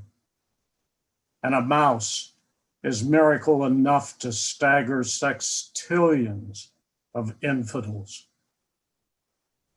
I find I incorporate nice coal, long-threaded moss, fruits, grains, esculent roots, and am stuccoed with quadrupeds and birds all over, and have distanced what is behind me for good reasons, but call anything back again when I desire it. In vain the speeding or shyness, in vain the plutonic rocks send their old heat against my approach.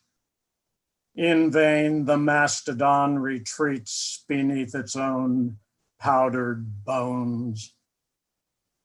In vain objects stand leagues off and assume manifold shapes.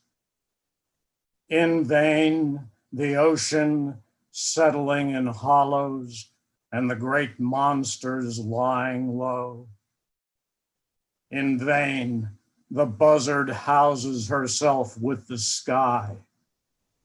In vain the snake slides through the creepers and logs. In vain the elk takes to the inner passes of the woods. In vain the razor-billed auk sails far north to Labrador. I follow quickly. I ascend to the nest in the fissure by the cliff.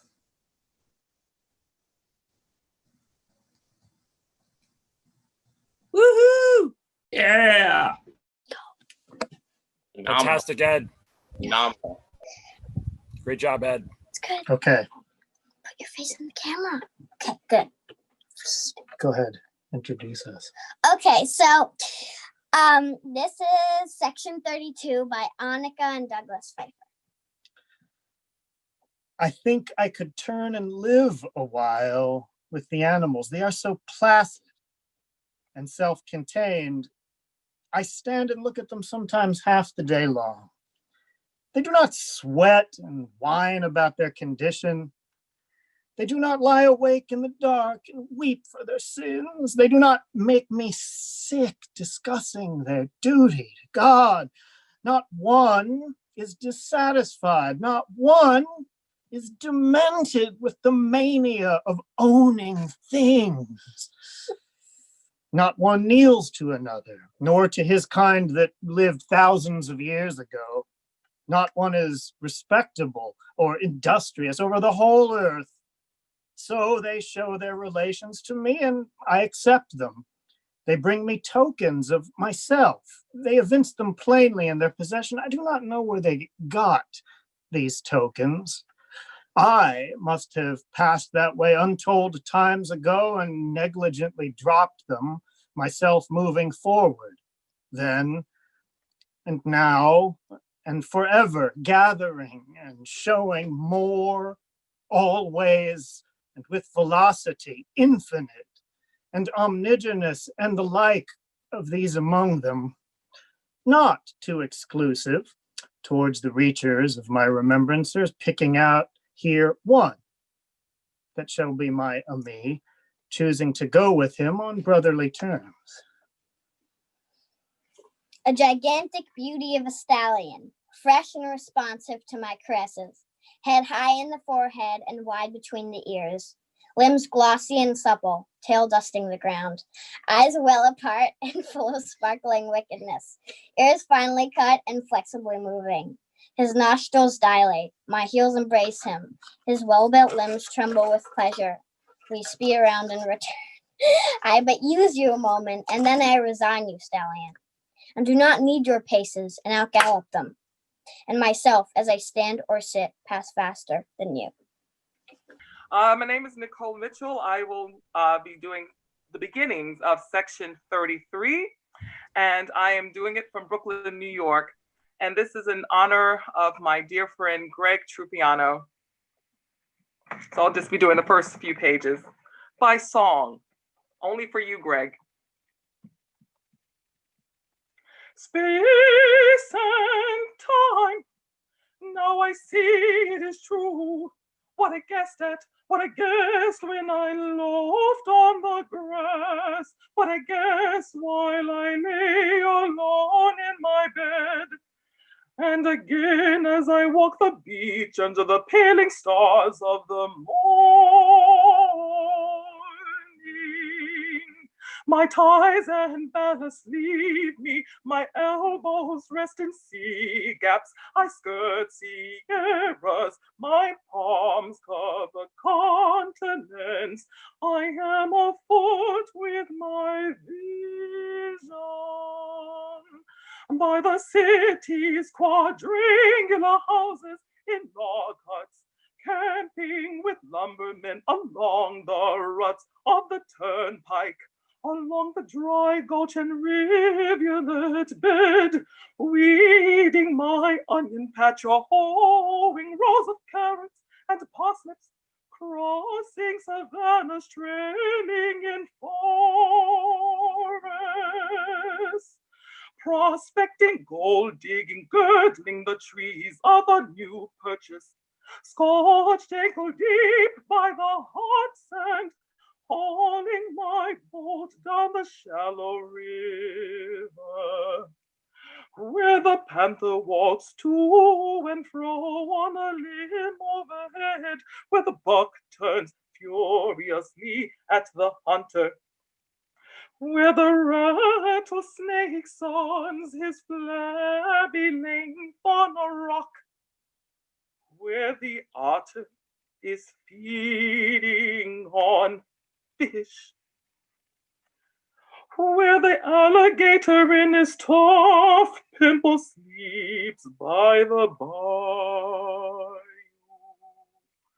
where the black bear is searching for roots or honey, where the beaver pats the mud with his paddle-shaped tail, over the growing sugar, over the yellow-flowered cotton plant, over the rice in its low, moist field, over the sharp-peaked farmhouse with its scalloped scum and slender shoots from the gutters, over the western persimmon, over the long-leaved corn, over the delicate blue flower flax, over the white and brown buckwheat, a hummer and buzzard there with the rest, over the dusky green of the rye as it ripples and shades in the breeze,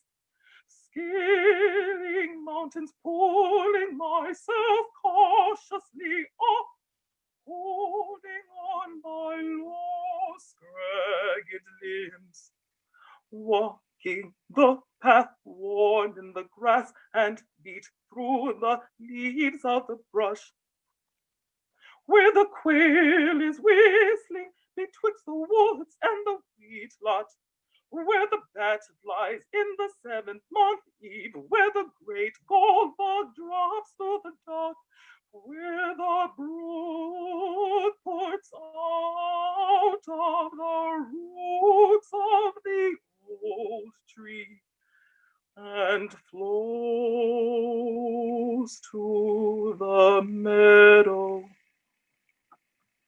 where cattle stand and shake away flies with the tremulous shuddering of their hides, where the cheesecloth hangs in the kitchen, where andirons straddle the hot slab, where cobwebs fall in festoons from the rafters, where trip hammers crash, where the press is whirling its cylinders.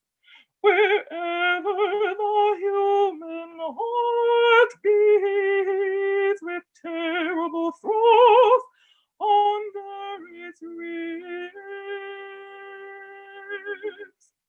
where the pear-shaped balloon is floating aloft, floating in it myself, and looking composedly down, where the life core is drawn on the slip noose, where the heat hatches pale green eggs in the dinted sand, where the she-whale swims with the calf and never forsakes it, where the steamship trails hindwards its long pennant of smoke, where the fin of the shark cuts like a black chip out of the water, where the half-burnt brig is riding on unknown currents, where shells grow to a slimy deck, where the dead are corrupting below, where the Denstad flag is borne at the head of the regiments. Approaching Manhattan, up by the long stretching island, under Niagara, the cataract falling like a veil over my countenance, upon a doorstep, upon the horse block of hardwood outside, upon the race course, or enjoying picnics or jigs or a good game of baseball. At festivals with blacker jibes, ironical license, bold dances, drinking laughter. At the cider mill, tasting the sweets of the brown mash, sucking the juice through a straw. At apple peelings, wanting kisses for all the red fruit I find.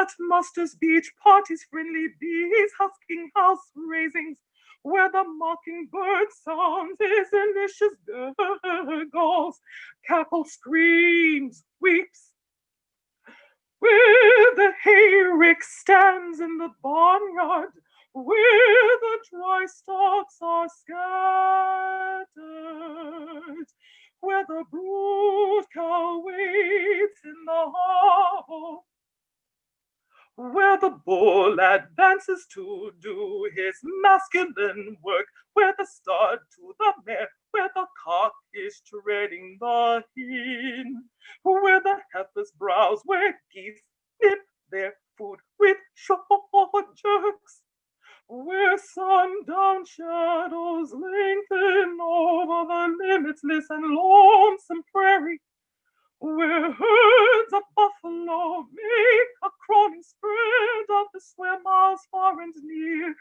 where the hummingbird shimmers, where the neck of the long-lived swan is curving and winding,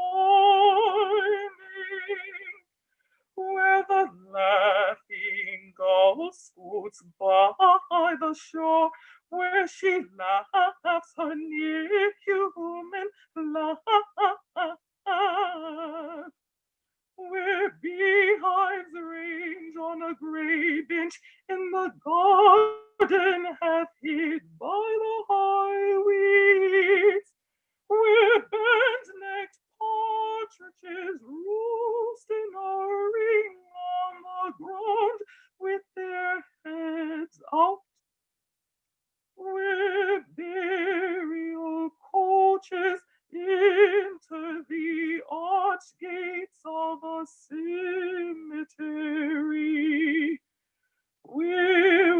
winter wolves bark amid wastes of snow and icicled trees, where the yellow-crowned heron comes to the edge of the marsh at night and feeds upon small crabs, where the splash of swimmers and divers cools the warm noon, where the katydid works her chromatic reed on the walnut tree over the well, through patches of citrons and cucumbers with silver-wired leaves, through the salt lick or orange glade, or under conical firs, through the gymnasium, through the curtain saloon, through the office or public hall. Please with the native and please with the foreign, please with the new and old, please with the homely woman as well as the handsome, please with the Quakeress as she puts off her bonnet and talks melodiously, please with the tune of the choir of the whitewashed church, please with the earnest words of the sweating Methodist preacher, impressed seriously at the camp meeting.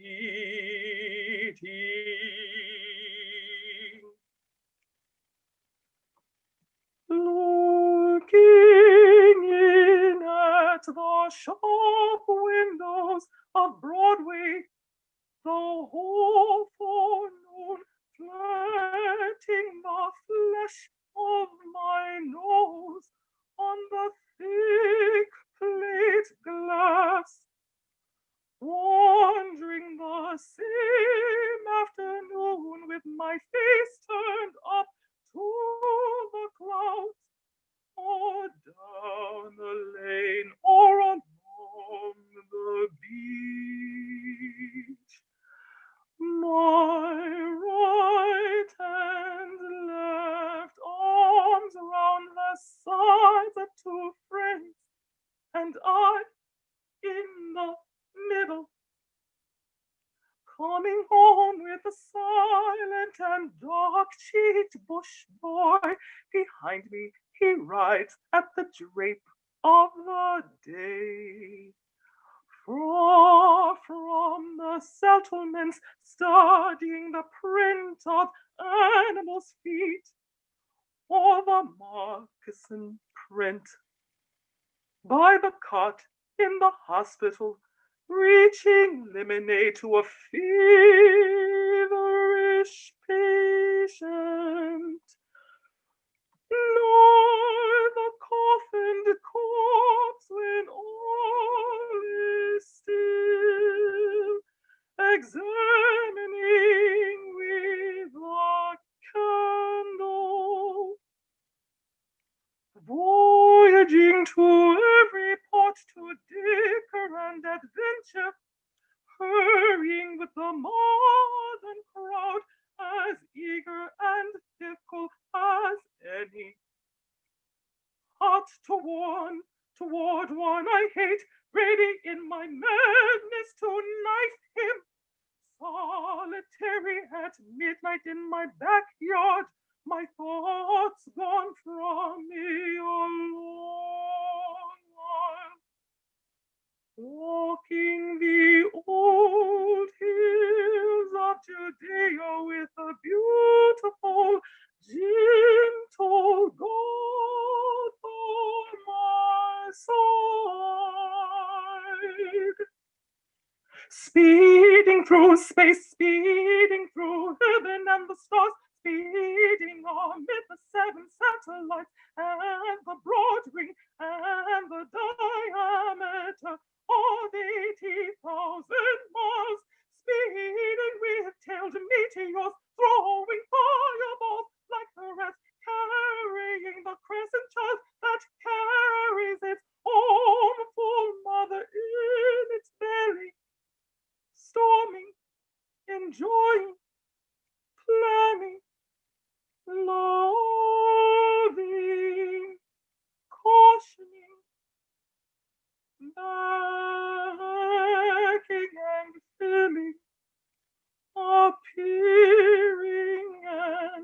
disappearing.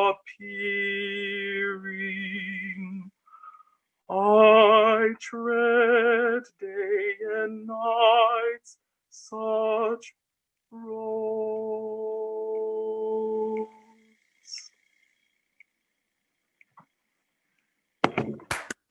Bravo!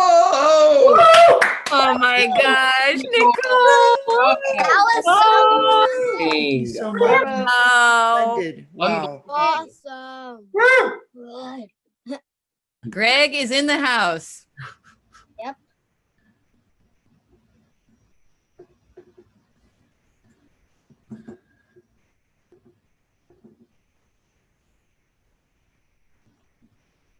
Nicole, you just took my breath away.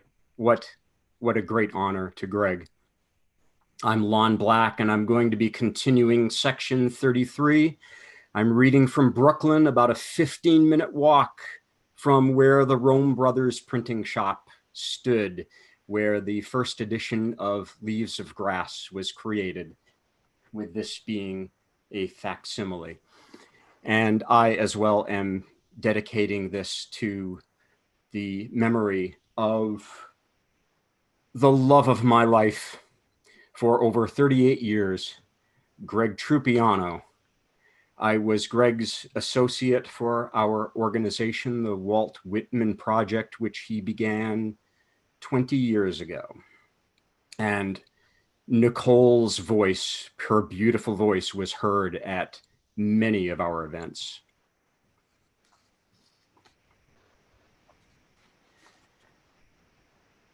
I visit the orchards of spheres and look at the product, and look at quintillions ripened, and look at quintillions green. I fly those flights of a fluid and swallowing soul. My course runs below the soundings of plummets. I help myself to material and immaterial. No guard can shut me off. No law prevent me. I anchor my ship for a little while only. My messengers continually cruise away or bring their returns to me. I go hunting polar furs and the seal, leaping chasms with a pike-pointed staff clinging to topples of brittle and blue. I ascend to the foretruck. I take my place late at night in the crow's nest. We sail the Arctic Sea. It is plenty light enough.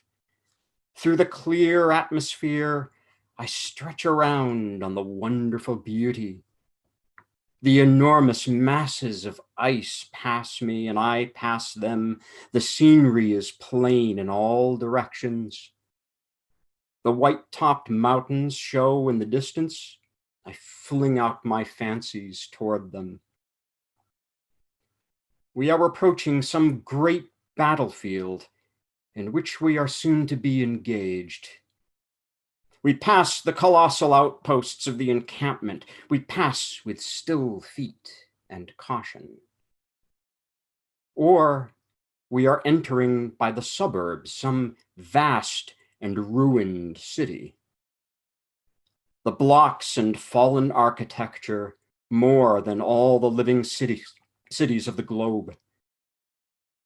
I am a free companion. I bivouac by invading watchfires. I turn the bridegroom out of bed and stay with the bride myself.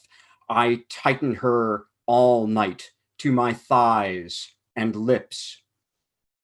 My voice is the wife's voice. The screech by the rail of the stairs. They fetch my man's body up, dripping and drowned.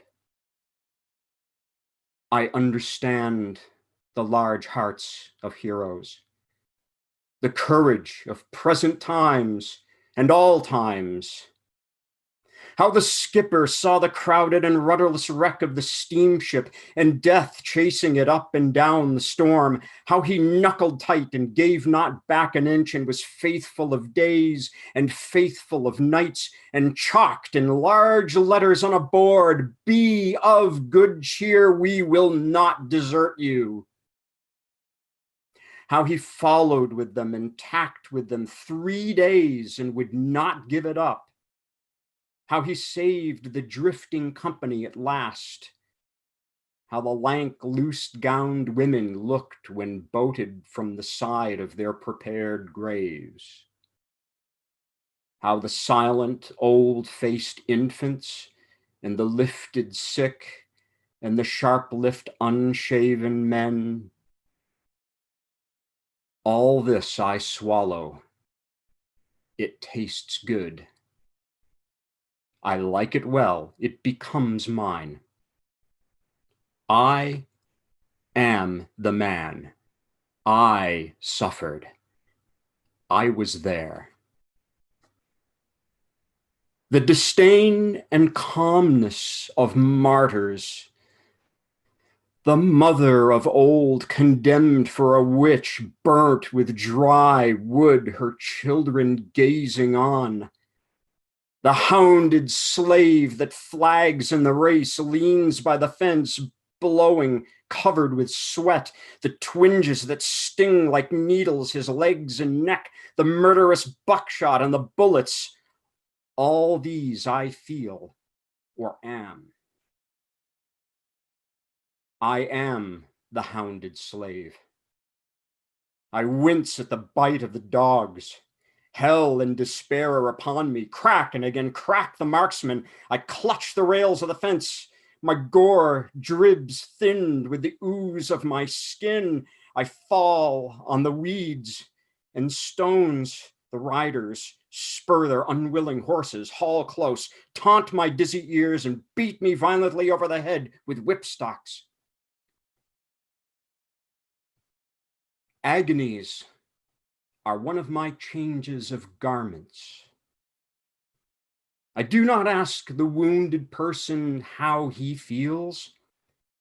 I myself become the wounded person.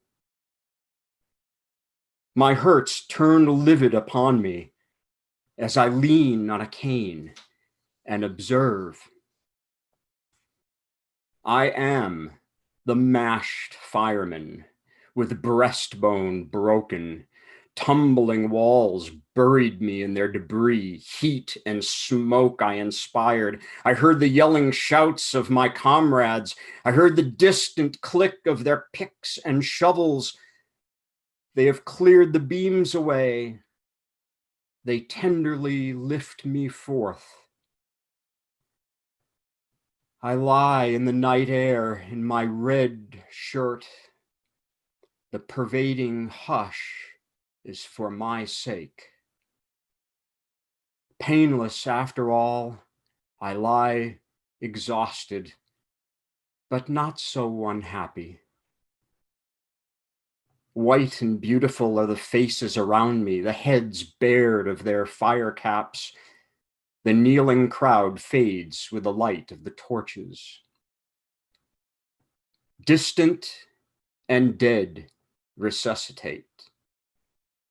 They show as the dial or move as the hands of me. I am the clock myself. I am an old artillerist. I tell of my fort's bombardment. I am there again. Again, the long roll of the drummers. Again, the attacking cannon, mortars. Again, to my listening ears, the cannon responsive. I take part. I see and hear the whole.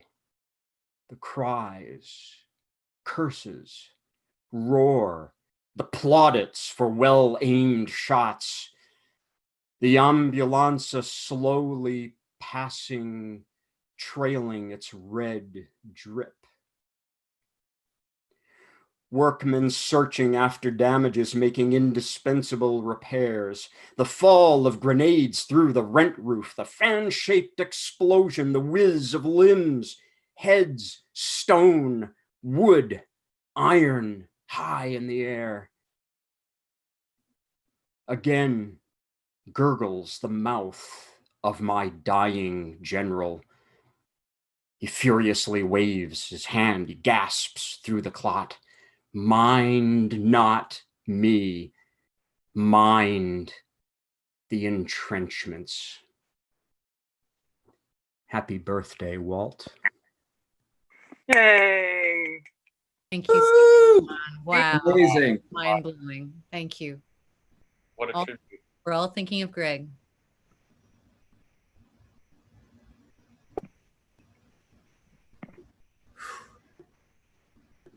Section 34, Francie Scanlon, Pandemic 2020. Now I tell you what I know in Texas in my early youth. I tell not the fall of Alamo, not one escaped to tell the fall of Alamo. The 150 are dumb yet at Alamo. 'Tis the tale of the murder in cold blood of 412 young men.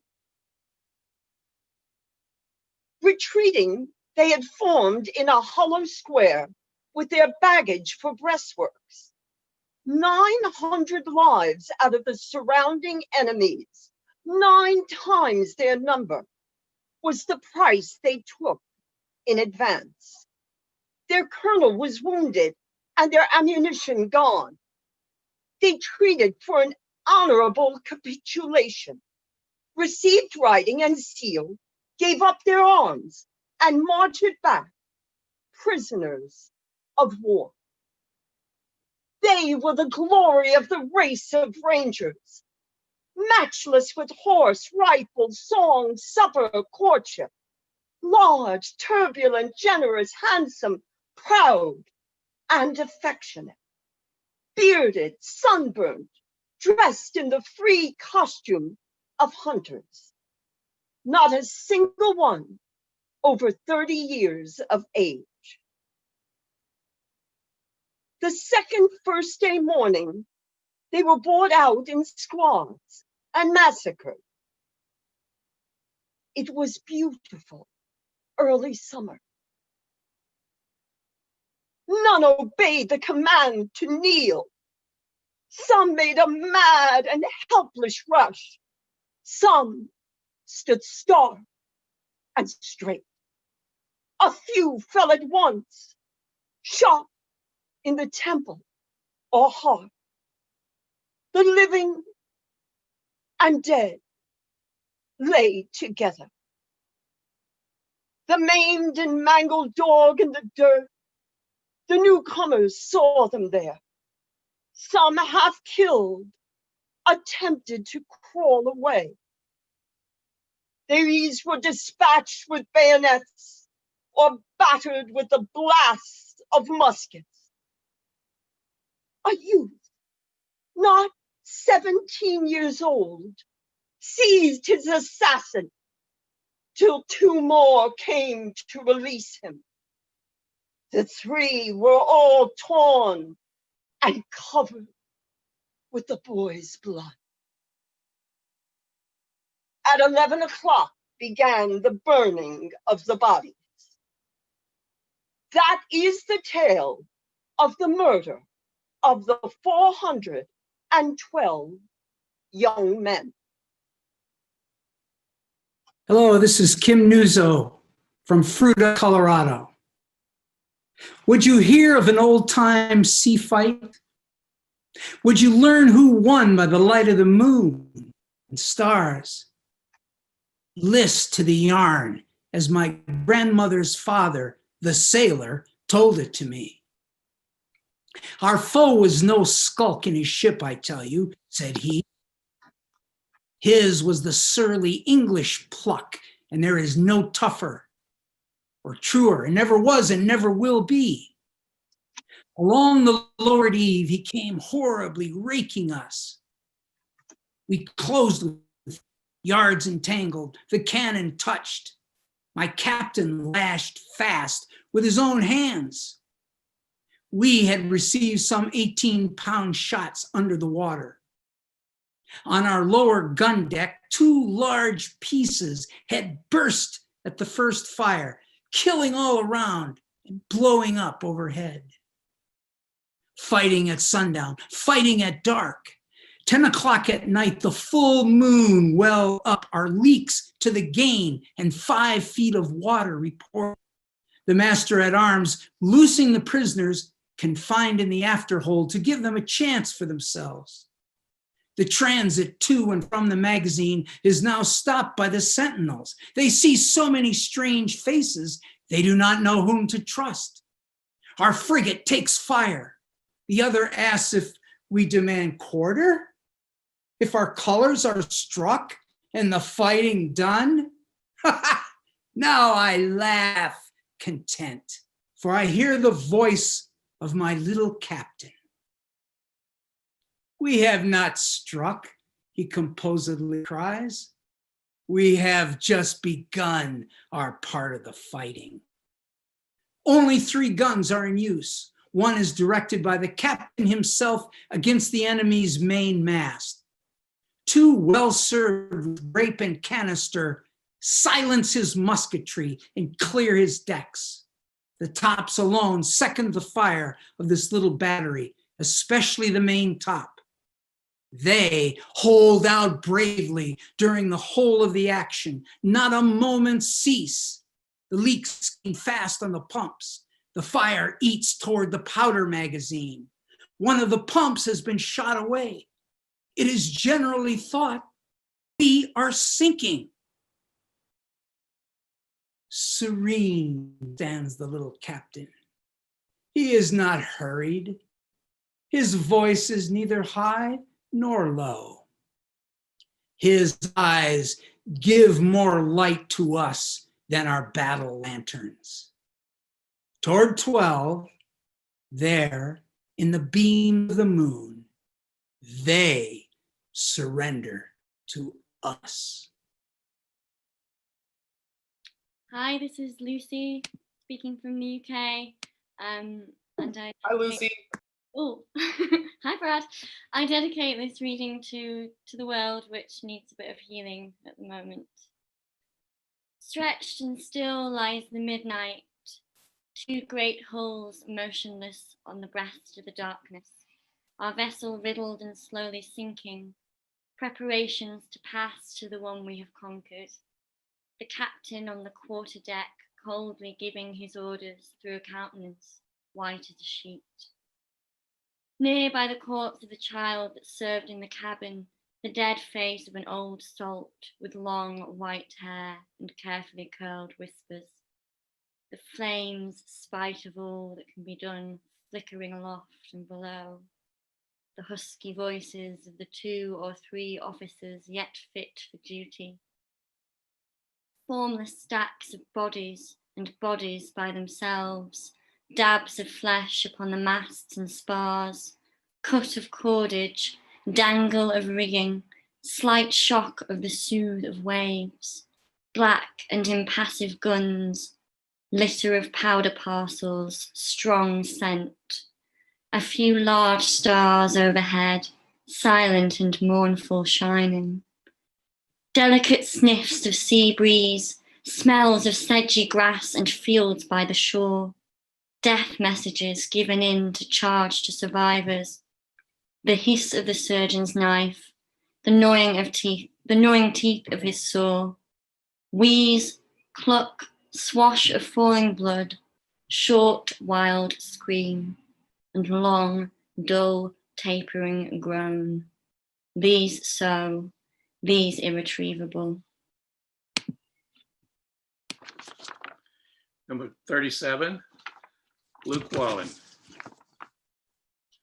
You laggards, there on guard, look to your arms.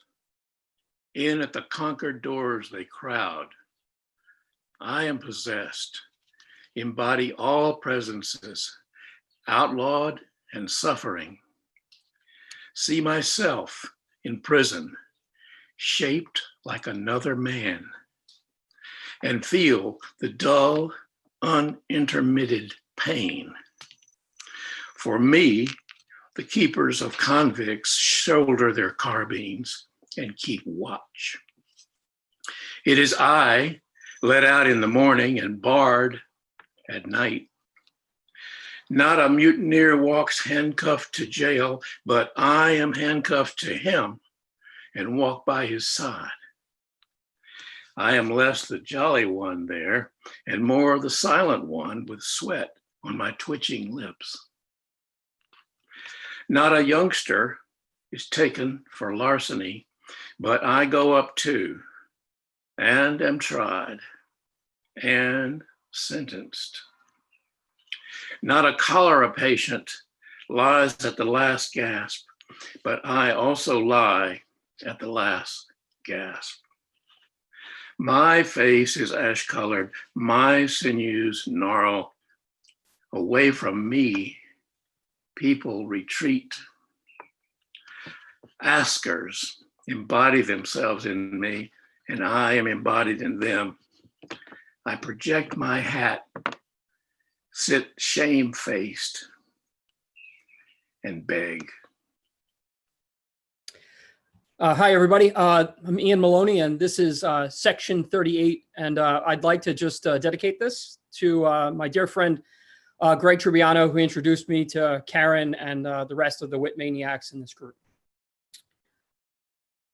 Enough, enough, enough. Somehow I have been stunned. Stand back. Give me a little time beyond my cuffed head, slumbers, dreams, gaping. I discover myself on the verge of a usual mistake. That I could forget the mockers and insults, that I could forget the trickling tears and the blows of the bludgeons and hammers, that I could look with a separate look on my own crucifixion and bloody crowning. I remember now.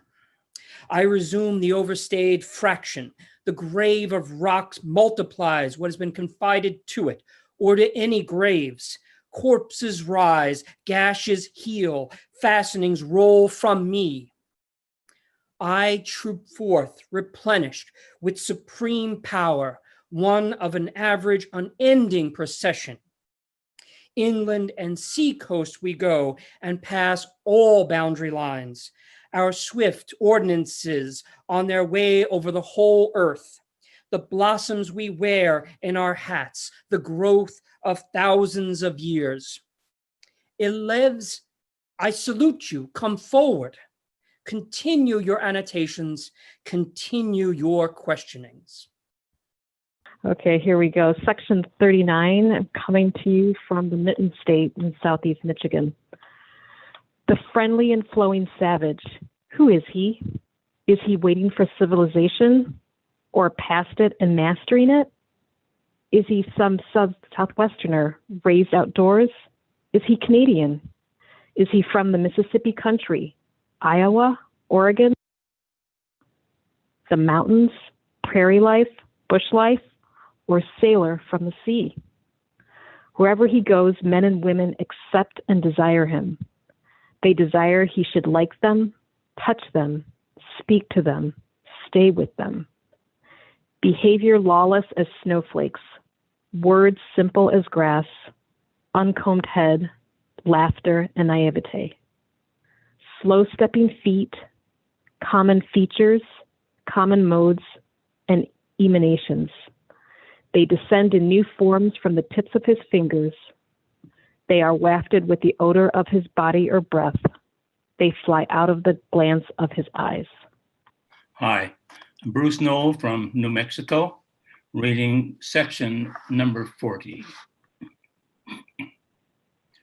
Flaunt of the sunshine, I need not your bask. Lie over.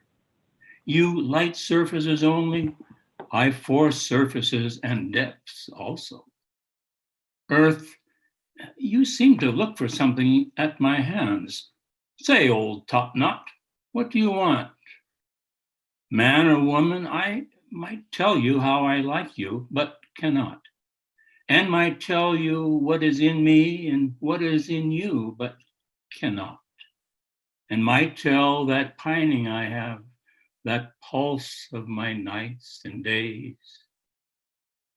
Behold, I do not give lectures or a little charity. When I give, I give myself. You there, impotent, loosen the knees. Open your scarfed chops till I blow grit within you. Spread your palms and lift the flaps of your pockets. I am not to be denied. I compel. I have stores plenty and to spare. And anything I have, I bestow.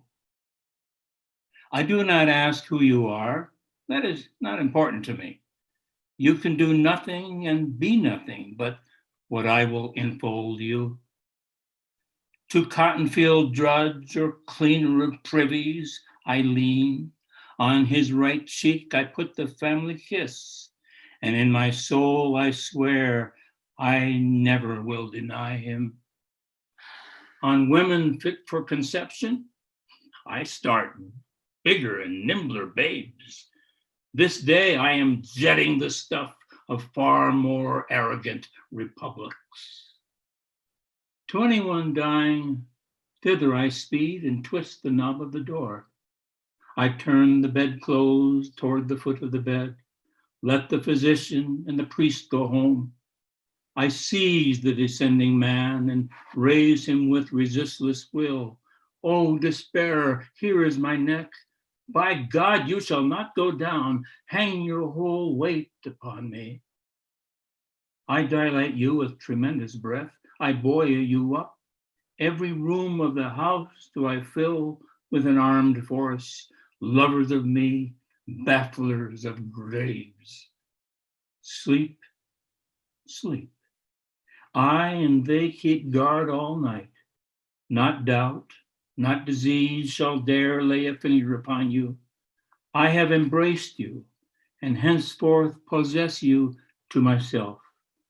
And when you rise in the morning, you will find what I tell you is so. So hi, I'm Jay Sherry speaking to you from Prospect Heights, Brooklyn, and I want to dedicate my reading of section 41 to all the students and teachers around the world who have been driven out of their classrooms by the coronavirus. I am he bringing help for the sick as they pant on their backs. And for strong, upright men, I bring out yet more needed help. I heard what was said of the universe, heard it, and heard of several thousand years. It is middling well as far as it goes, but is that all?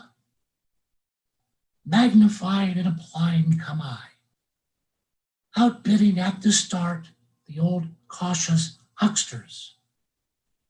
The most they offer for mankind and eternity, less than a spirit of my own seminal wet. Taking myself the exact dimensions of Jehovah and laying them away, lithographing Cronus and Zeus his son, and Hercules his grandson, buying drafts of Osiris and Isis and Belus and Brahma and Adonai. In my portfolio, placing Manitou loose and Allah on a leaf and the crucifix engraved, with Odin and the hideous face Mixithli and all idols and images. Honestly taking them all for what they are worth and not a cent more.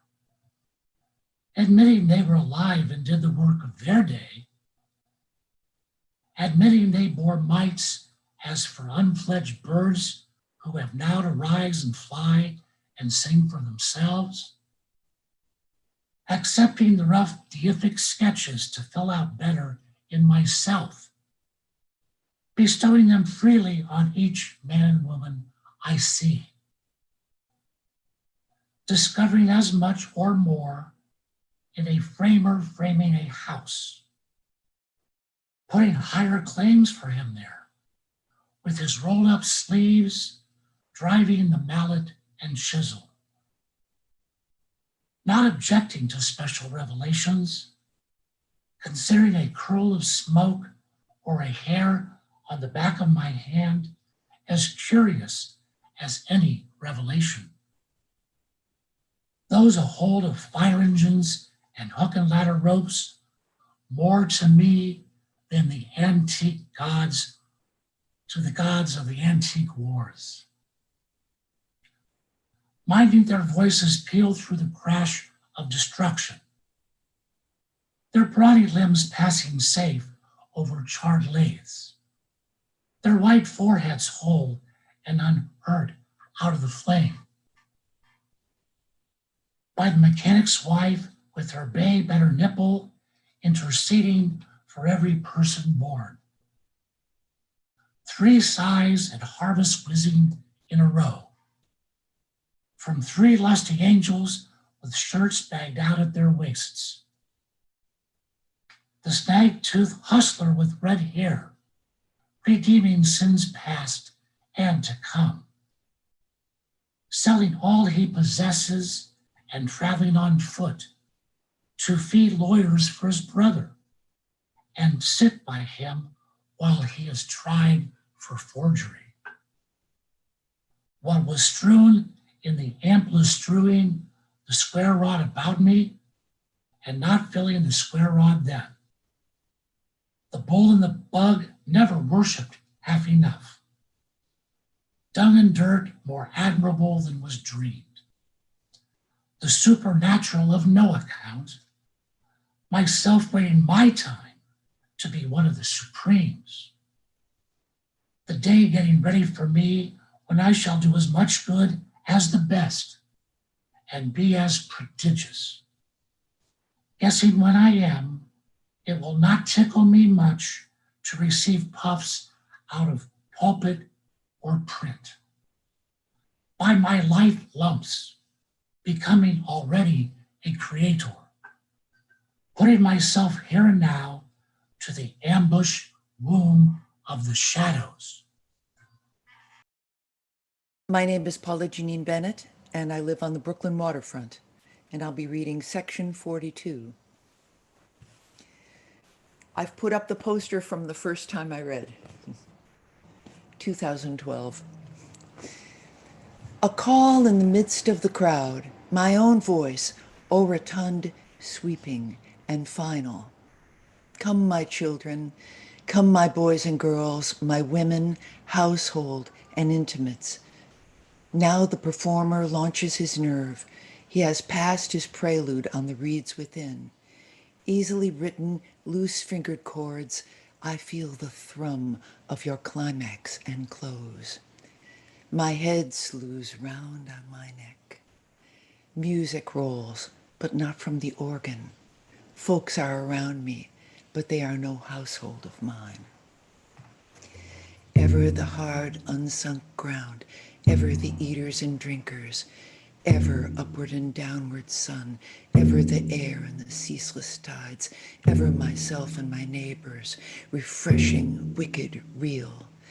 Ever the old inexplicable query, ever that thorned thumb, that breath of itches and thirsts. Ever the vexers hoot, hoot till we find where the sly one hides and bring him forth. Ever love, ever the sobbing liquid of life, ever the bandage under the chin, ever the trestles of death. Here and there with times on the eyes, walking to feed the greed of the belly, the brains liberally spooning, tickets buying, talking, selling, into the feast, never once going, many sweating, plowing, thrashing. and then chafe for the pavement receiving. A few idly owning, and they the wheat continually claiming. This is the city, and I am one of the citizens. Whatever interests the rest interests me. Politics, wars, markets, newspapers, schools. The mayor and the councils, banks, tariffs, steamships, factories, stocks, stores, real estate, and personal estate. The little plentiful mannequins skipping around in collars and tailed coats. I am aware who they are. They are positively not worms or fleas. I acknowledge the duplicates of myself. The weakest and the shallowest is deathless with me. What I do and say the same waits for them. Every thought that flounders in me, the same flounders in them. I know perfectly well my own egotism, know my omnivorous lines, and must not write any less, and would fetch you, whoever you are, flush with myself. Not words of routine, this song of mine, but abruptly to question, to leap beyond, yet nearer bring this printed and bound book, with the printer and the printing office boy, the well-taken photographs, but your wife and friend close and solid in your arms. The black ship mailed with iron, her mighty guns in her turrets, but the pluck of the captain and engineers. In the house, the dishes and fare and furniture, but the host and hostess, and the look out of their eyes. The sky up there, yet here or next door, or across the way. The saints and sages in history, but you yourself. Sermons, creeds, theology, but the fathomless human brain. And what is reason? And what is love? And what is life?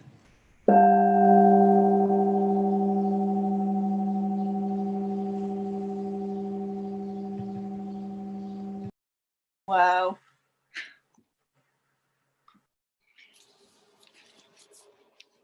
Hello, Karen Coonrod. I'm doing passage 43. I'd like to dedicate this to Greg and to a wiser reset in our nation.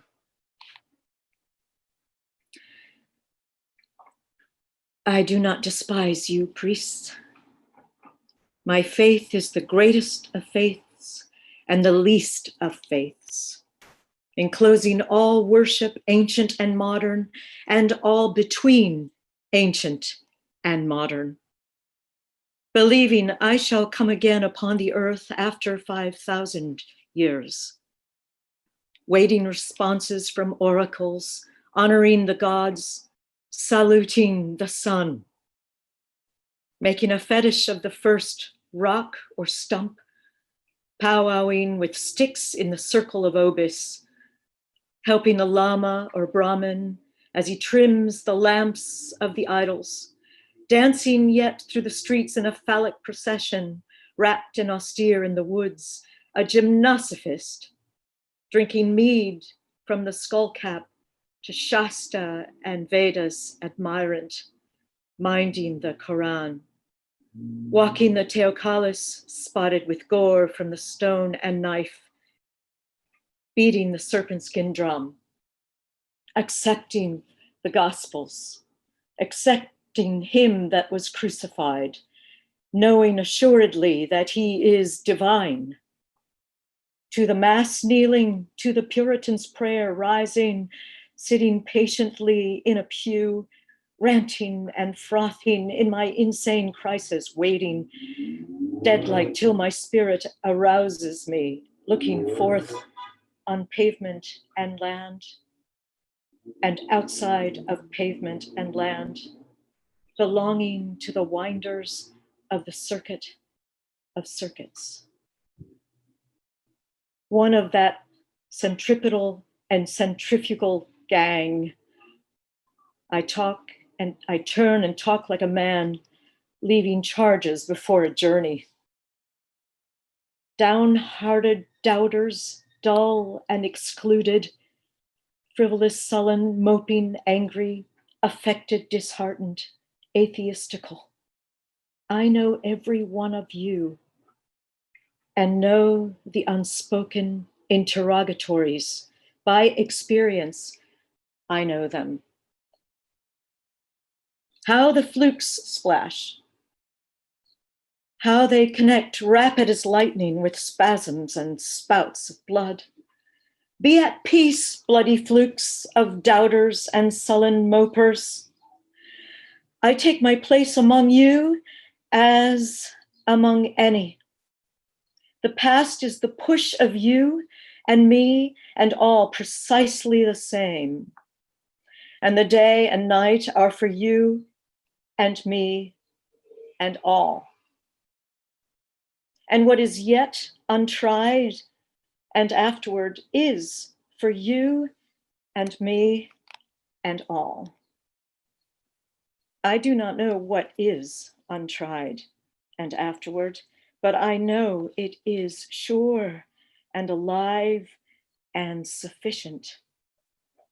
Each who passes is considered, and each who stops is considered, and not a single one can it fail. It cannot fail the young man who died and was buried, nor the young woman who died and was put by his side, nor the little child that peeped in at the door and then drew back and was never seen again, nor the old man who has lived without purpose and feels it with bitterness worse than gall, nor him in the poorhouse tubercled by rum and the bad disorder, nor the numberless slaughtered and wrecked, nor the brutish Kobu called the ordure of humanity, nor the sacks merely floating with open mouths for food to slip in, nor anything in the earth or down in the oldest graves of the earth, nor anything in the myriads of spheres, nor one of the myriads of spheres of myriads that inhabit them, nor the present, nor the least wisp that is known. Hi, everyone. My name's Isa. I'm one of Karen's former students. I'll be reading section 44, which feels particularly timely in light of this week's news and the state of the country. It is time to explain myself. Let us stand up. What is known, I strip away. I launch all men and women forward with me into the unknown. The clock indicates the moment, but what does eternity indicate? We have thus far exhausted trillions of winters and summers. There are trillions ahead, and trillions ahead of them. Births have brought us richness and variety, and other births will bring us richness and variety. I do not call one greater and one smaller. That which fills its period and place is equal to any. Were mankind murderous or jealous upon you, my brother, my sister? I'm sorry for you. They are not murderous or jealous upon me. All has been gentle with me. I keep no account with lamentation. What have I to do with lamentation? I am an acme of things accomplished, and I an encloser of things to be. My feet strike an apex of the apices of the stairs. On every step, bunches of ages, and larger bunches between the steps. All below duly traveled, and still I mount and mount. Rise after rise, bow the phantoms behind me. Afar down, I see the huge first nothing. I know I was even there. I waited unseen and always, and slept through the lethargic mist, and took my time, and took no hurt from the fetid carbon. Long I was hugged close, long and long. Immense have been the preparations for me, faithful and friendly the arms that have helped me. Cycles ferried my cradle, rowing and rowing like cheerful boatmen. For room to me, stars kept aside in their own rings. They sent influences to look after what was to hold me. Before I was born out of my mother, generations guided me. My embryo has never been torpid. Nothing could overlay it. For it, the nebula cohered to an orb, the long, slow strata piled to rest it on. Vast vegetables gave it sustenance. Monstrous sauroids transported it in their mouths and deposited it with care. All forces have been steadily employed to complete and delight me. Now on this spot I stand with my robust soul. Hi, my name is Andrew Rimby. I'm reading section 45. I'm in Whitman's South Jersey right now, so I can feel his presence here.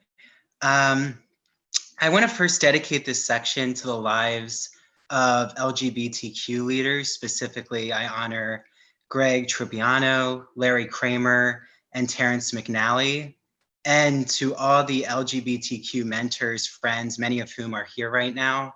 In my life, I do hope that we have a future that's equal, just, and empathetic. O span of youth, ever pushed elasticity.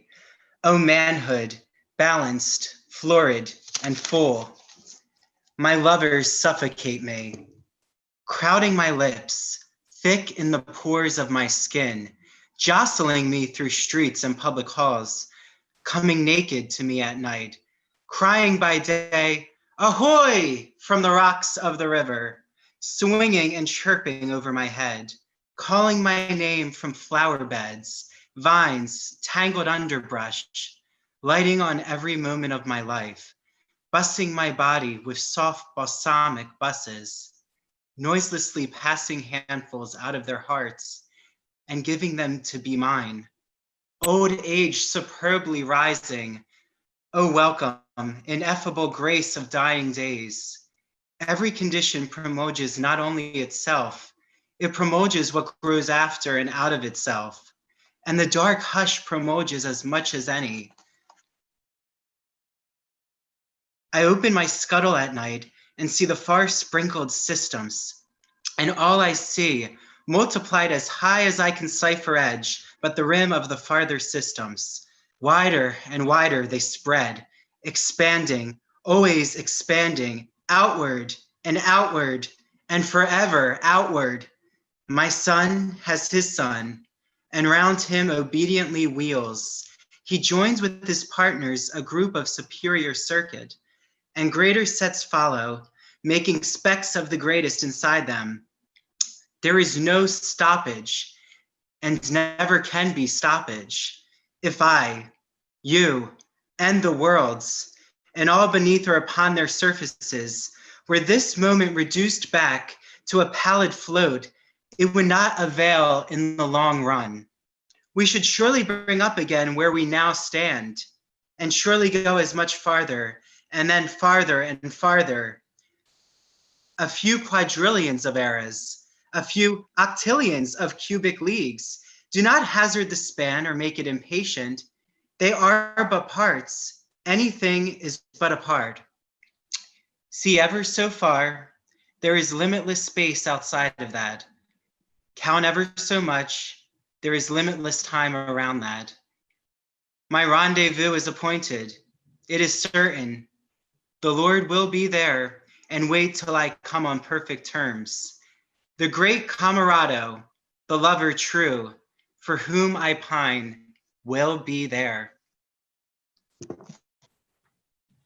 Hi, I'm Ruth Richards. I'm from California. I'd like to dedicate number 46 to my son-in-law, whose birthday is also today. Well, he's a young man, not 201 years old. It's an honor they can both be today. And to my daughter, and to all of us on our path. And in the spirit of what Andrew just said, number 46 bids us to be bold and aware and open to the phenomenal and new. Let us also keep in mind the need for equality, justice, and the deepest knowing and kind of empathy, as we hear in Song of Myself. So I know I have the best of time and space and was never measured and never will be measured. I tramp a perpetual journey. Come, listen all. My signs are a rainproof coat, good shoes, and a staff cut in the woods. Excuse me. No friend of mine takes his ease in my chair. I have no chair. No church, no philosophy. I lead no man to a dinner table, library, exchange, but each man and each woman of you I lead upon a no. My left hand hooking you around the waist, my right hand pointing to landscapes of continents and the public road. Not I, not anyone else can travel that road for you or us. We must travel that road for ourselves, for yourself. It's not far, it's within reach. Perhaps you've been on it since you were born and did not know. Perhaps it's everywhere, on water and on land.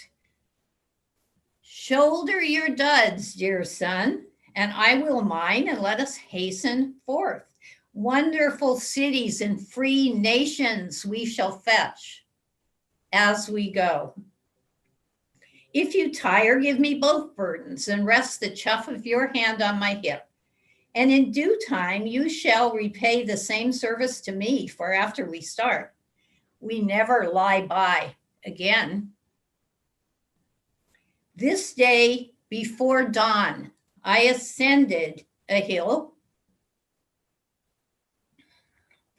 and looked at the crowded heavens. And I said to my spirit, when we become the enfolders of those orbs, and the pleasure and knowledge of everything in them, shall we be filled and satisfied then? And my spirit said, no. We but level that lift to pass and continue beyond. You are also asking me questions, and I hear you. I answer that I cannot answer. You must find out for yourself. Sit a while, dear son. Here are biscuits to eat and milk to drink. But as soon as you sleep and renew yourself in sweet clothes, I kiss you with a goodbye kiss and open the gate for your egress hence. Long enough have you dreamed contemptible dreams. Now I wash the gum from your eyes. You must habit yourself to the dazzle of the light and of every moment of your life. Long have you timidly waited, holding a plank by the shore. Now I will you to be a bold swimmer. to jump off in the midst of the sea, rise again, nod to me, shout, and laughingly dash with your hair. Hello, I am Triston Pullen from Texas.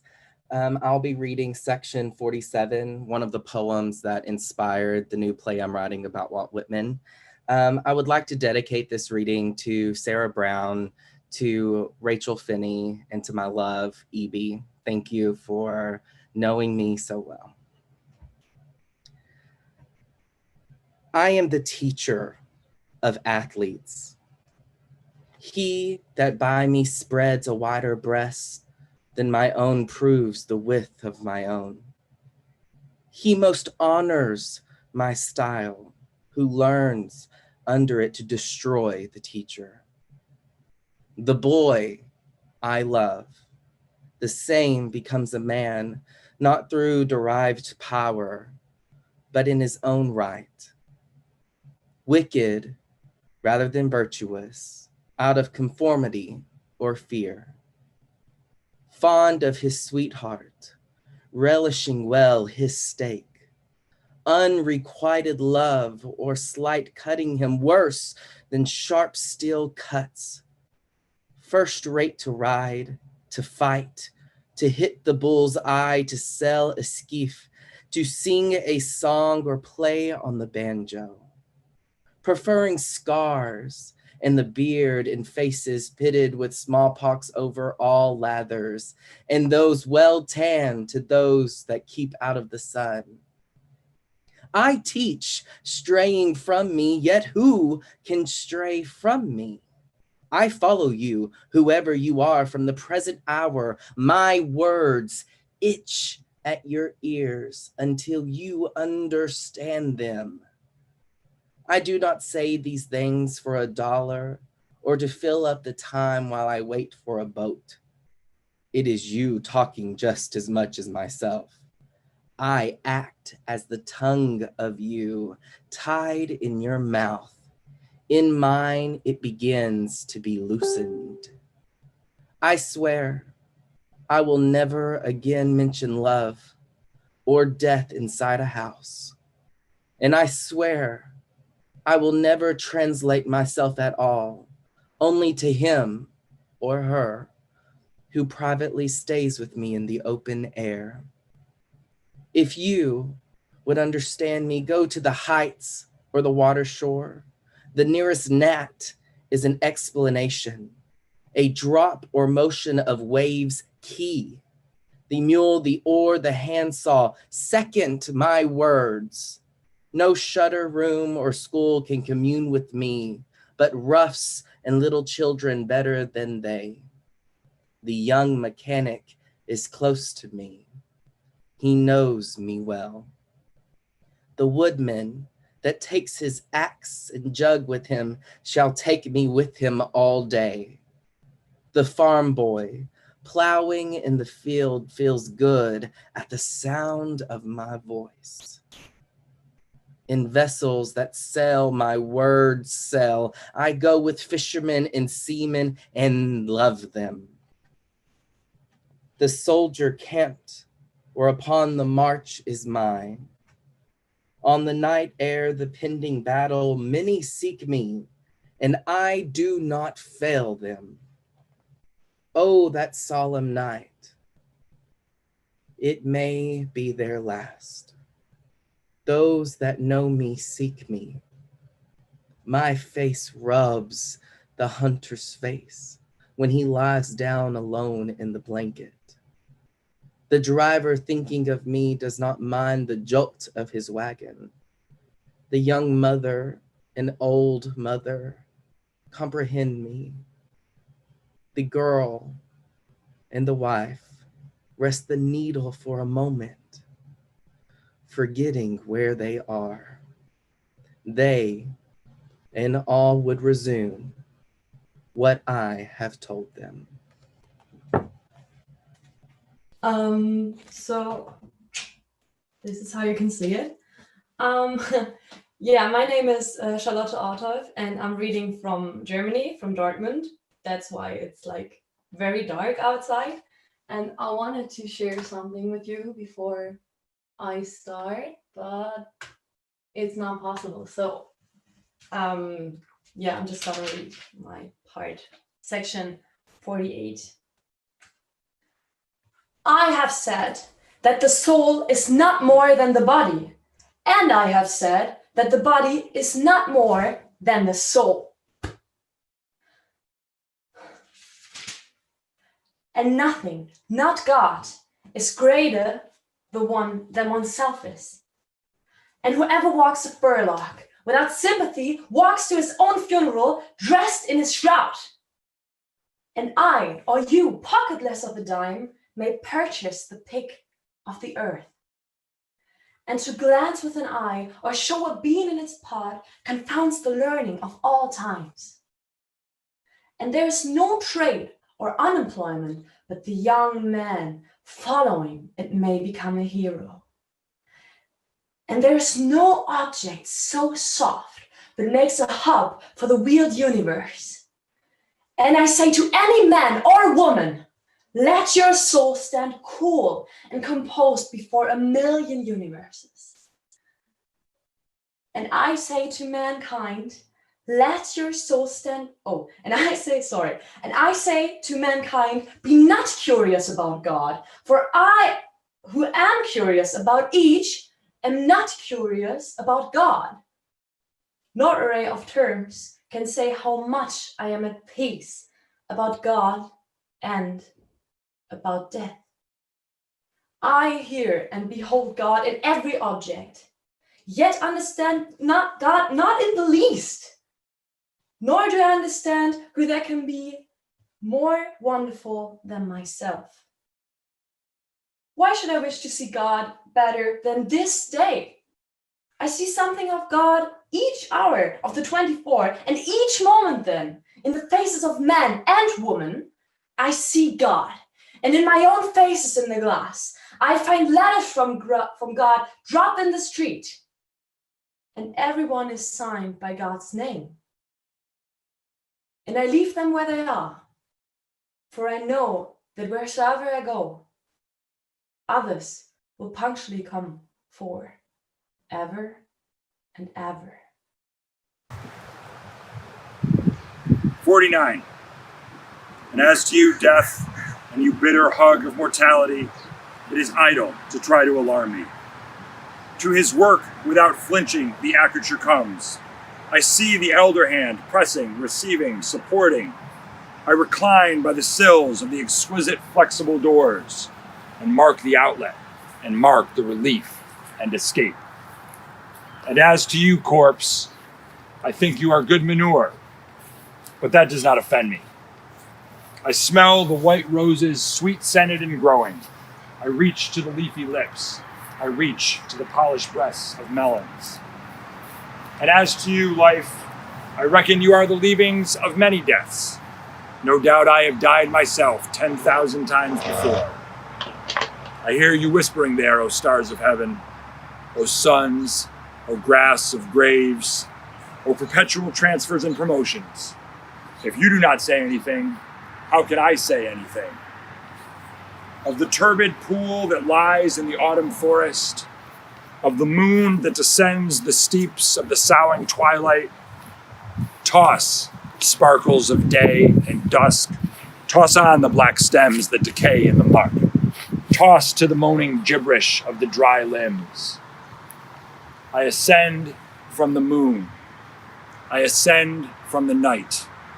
I perceive that the ghastly glimmer is noonday sunbeams reflected, and debouch to the steady and central from the offspring, great or small. Section 50. There is that in me. I do not know what it is, but I know it is in me. Wrenched and sweaty, calm and cool, then my body becomes. I sleep long. I do not know it. It is without name, It is a word unsaid. It is not in any dictionary utterance symbol. Something it swings on more than the earth I swing on. To it, the creation is the friend whose embracing awakes me. Perhaps I might tell more. Outlines. I plead for my brothers and sisters. Do you see, oh my brothers and sisters? It is not chaos or death. It is form, union, plan. It is eternal life. It is happiness. Hello, everyone. My name is Zach Huberman, coming to you from Manhattan. I'm reading section 51, and I firmly believe that even though the world is imperfect and troubled at times, Walt Whitman's message of love and inclusion and understanding will make the world a better place.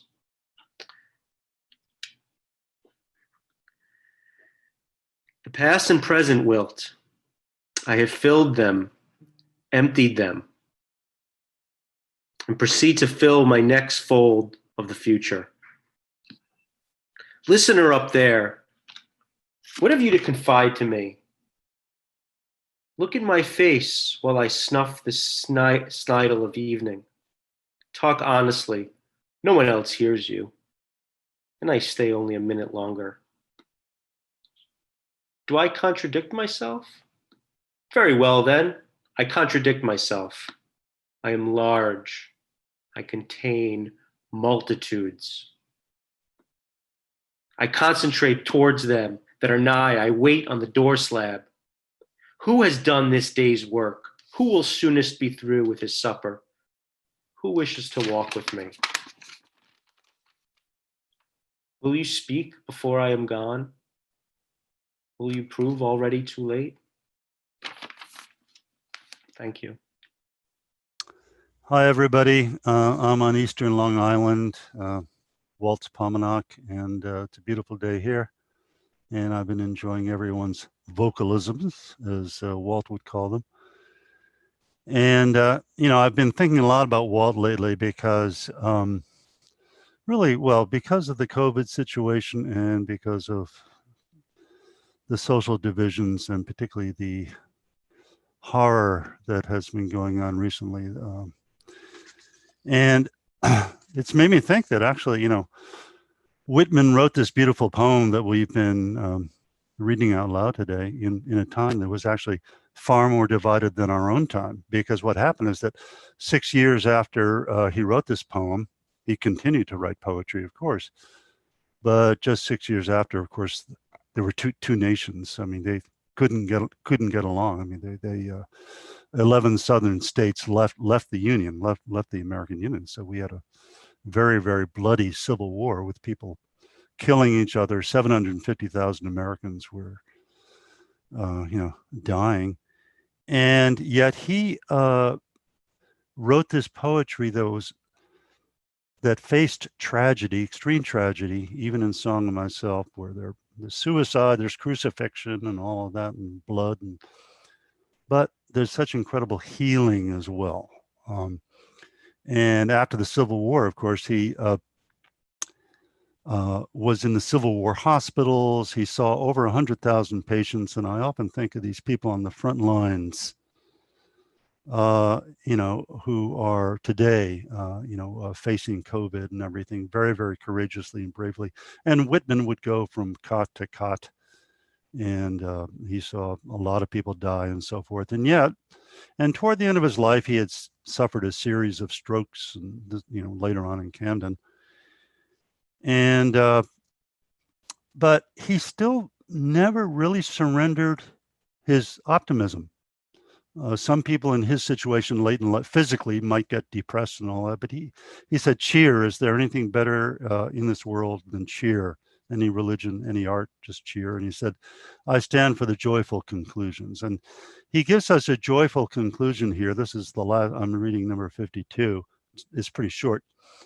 It's a joyful conclusion, and it's one that really combines his whole idea of individualism and democracy. And where I live is kind of where near he grew up. And only every once in a while do I see a hawk. But when you see one out here on Long Island, it really is something individual. You see a lot of geese and everything, but for him to choose a hawk at the end is, just, to me, that speaks about Walt Whitman, the individual. And then after that, to speak about the grass and the ground and the dirt and the earth, to me, that's his idea of democracy. And he said the great thing about America is that it allowed for great individual expression, as we've heard today, in such beautiful singing and playing and vocalisms and just speaking. But at the same time, the ideal America, as Whitman envisaged it, also made the opportunity for democracy in a way that no other previous country had done. And he affirms this in his poetry. And here in this final verse, he really does synthesize that in symbols of the earth, these kind of universal symbols. So here's section 52. The spotted hawk swoops by and accuses me. He complains of my gab and my loitering. I too am not a bit tamed. I too am untranslatable. I sound my barbaric yawp over the roofs of the world. The last scud of day holds back for me. It flings my likeness after the rest, and true as any on the shadow's wilds, it coaxes me to the vapor and the dusk. I depart as air. I shake my white locks at the runaway sun. I effuse my flesh in eddies and drift it in lacy jags. I bequeath myself to the dirt to grow from the grass I love. If you want me again, look for me under your boot soles. You will hardly know who I am or what I mean, but I shall be good health to you nevertheless, and filter and fiber your blood. Failing to fetch me at first, keep encouraged. Missing me one place, search another. I stop somewhere waiting for you. That's a cheerful conclusion.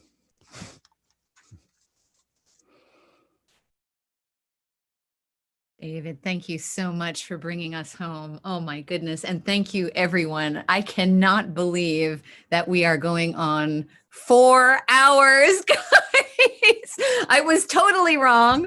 But the funny thing is that like Whitman, I don't want the poem to end. You know how he fights it at the end there. I distinctly feel it. So I'm going to hang on just one moment more. And I want to, would everyone just put their faces up on screen and so we can all see each other and change from speaker view? Can you cancel the spotlight video on me, Jesse, so we can all be leveled out and just take a good look at each other, because this is company that I do not want to leave. Amazing work. I'm so proud of you. Would you mind if I post Incredible. So anyway, I wanted to say before, hey, Annika and Douglas, I can hear you. I wanted to say thank you to all of you for an incredibly moving day that I am only so happy that I can watch again, right? The magic of the Zoom, as much as maybe it keeps us apart, it really has brought us together. And on that note, can we just say a very special thanks to Jesse Merandy, AKA Walt Whitman. Jesse, where are you? Highlight your Thank shrine. you, Jesse.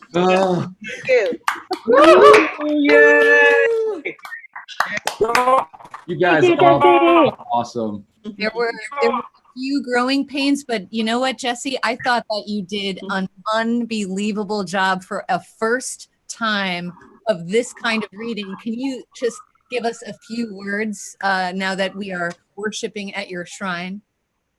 I will keep it brief, Karen. This was an amazing event. Thank you, everybody, for joining us from all over. And one of the things Karen and I have been talking about was, would this be like the gatherings we usually had? And it is decidedly not so, which is so amazing because we have people from all over the world and everybody coming from their homes where their heart is. And there's something really, really important about that right now, as we've been all pulled apart, that we all have been able to come together in this moment. And I couldn't have imagined a more special day celebrating Walt with all of you. So congratulations to everyone. It really was amazing. Turn on your volumes and yawp. Yes, yawp.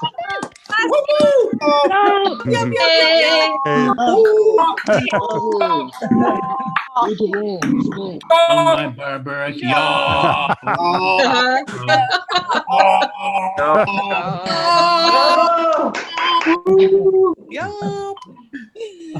Oh my gosh. All right. As much as we don't want it to end, well, I think one thing we can look forward to is first of all, seeing this again, and then secondly, coming together again next year and spreading the word. And Jesse and I have already been thinking about how we can do both the live version and something like this, because they both have their magic, right? We have the live experience. I don't think there's anything like it, and it will always be close to my heart, but just bringing people together from all walks, from all parts of the world. And the chat I thought was really fun. So thank you again, everyone. And well, I love you, and we love each other, and let's meet again next year. Okay. Thanks, Karen. Thank you. you. Bye.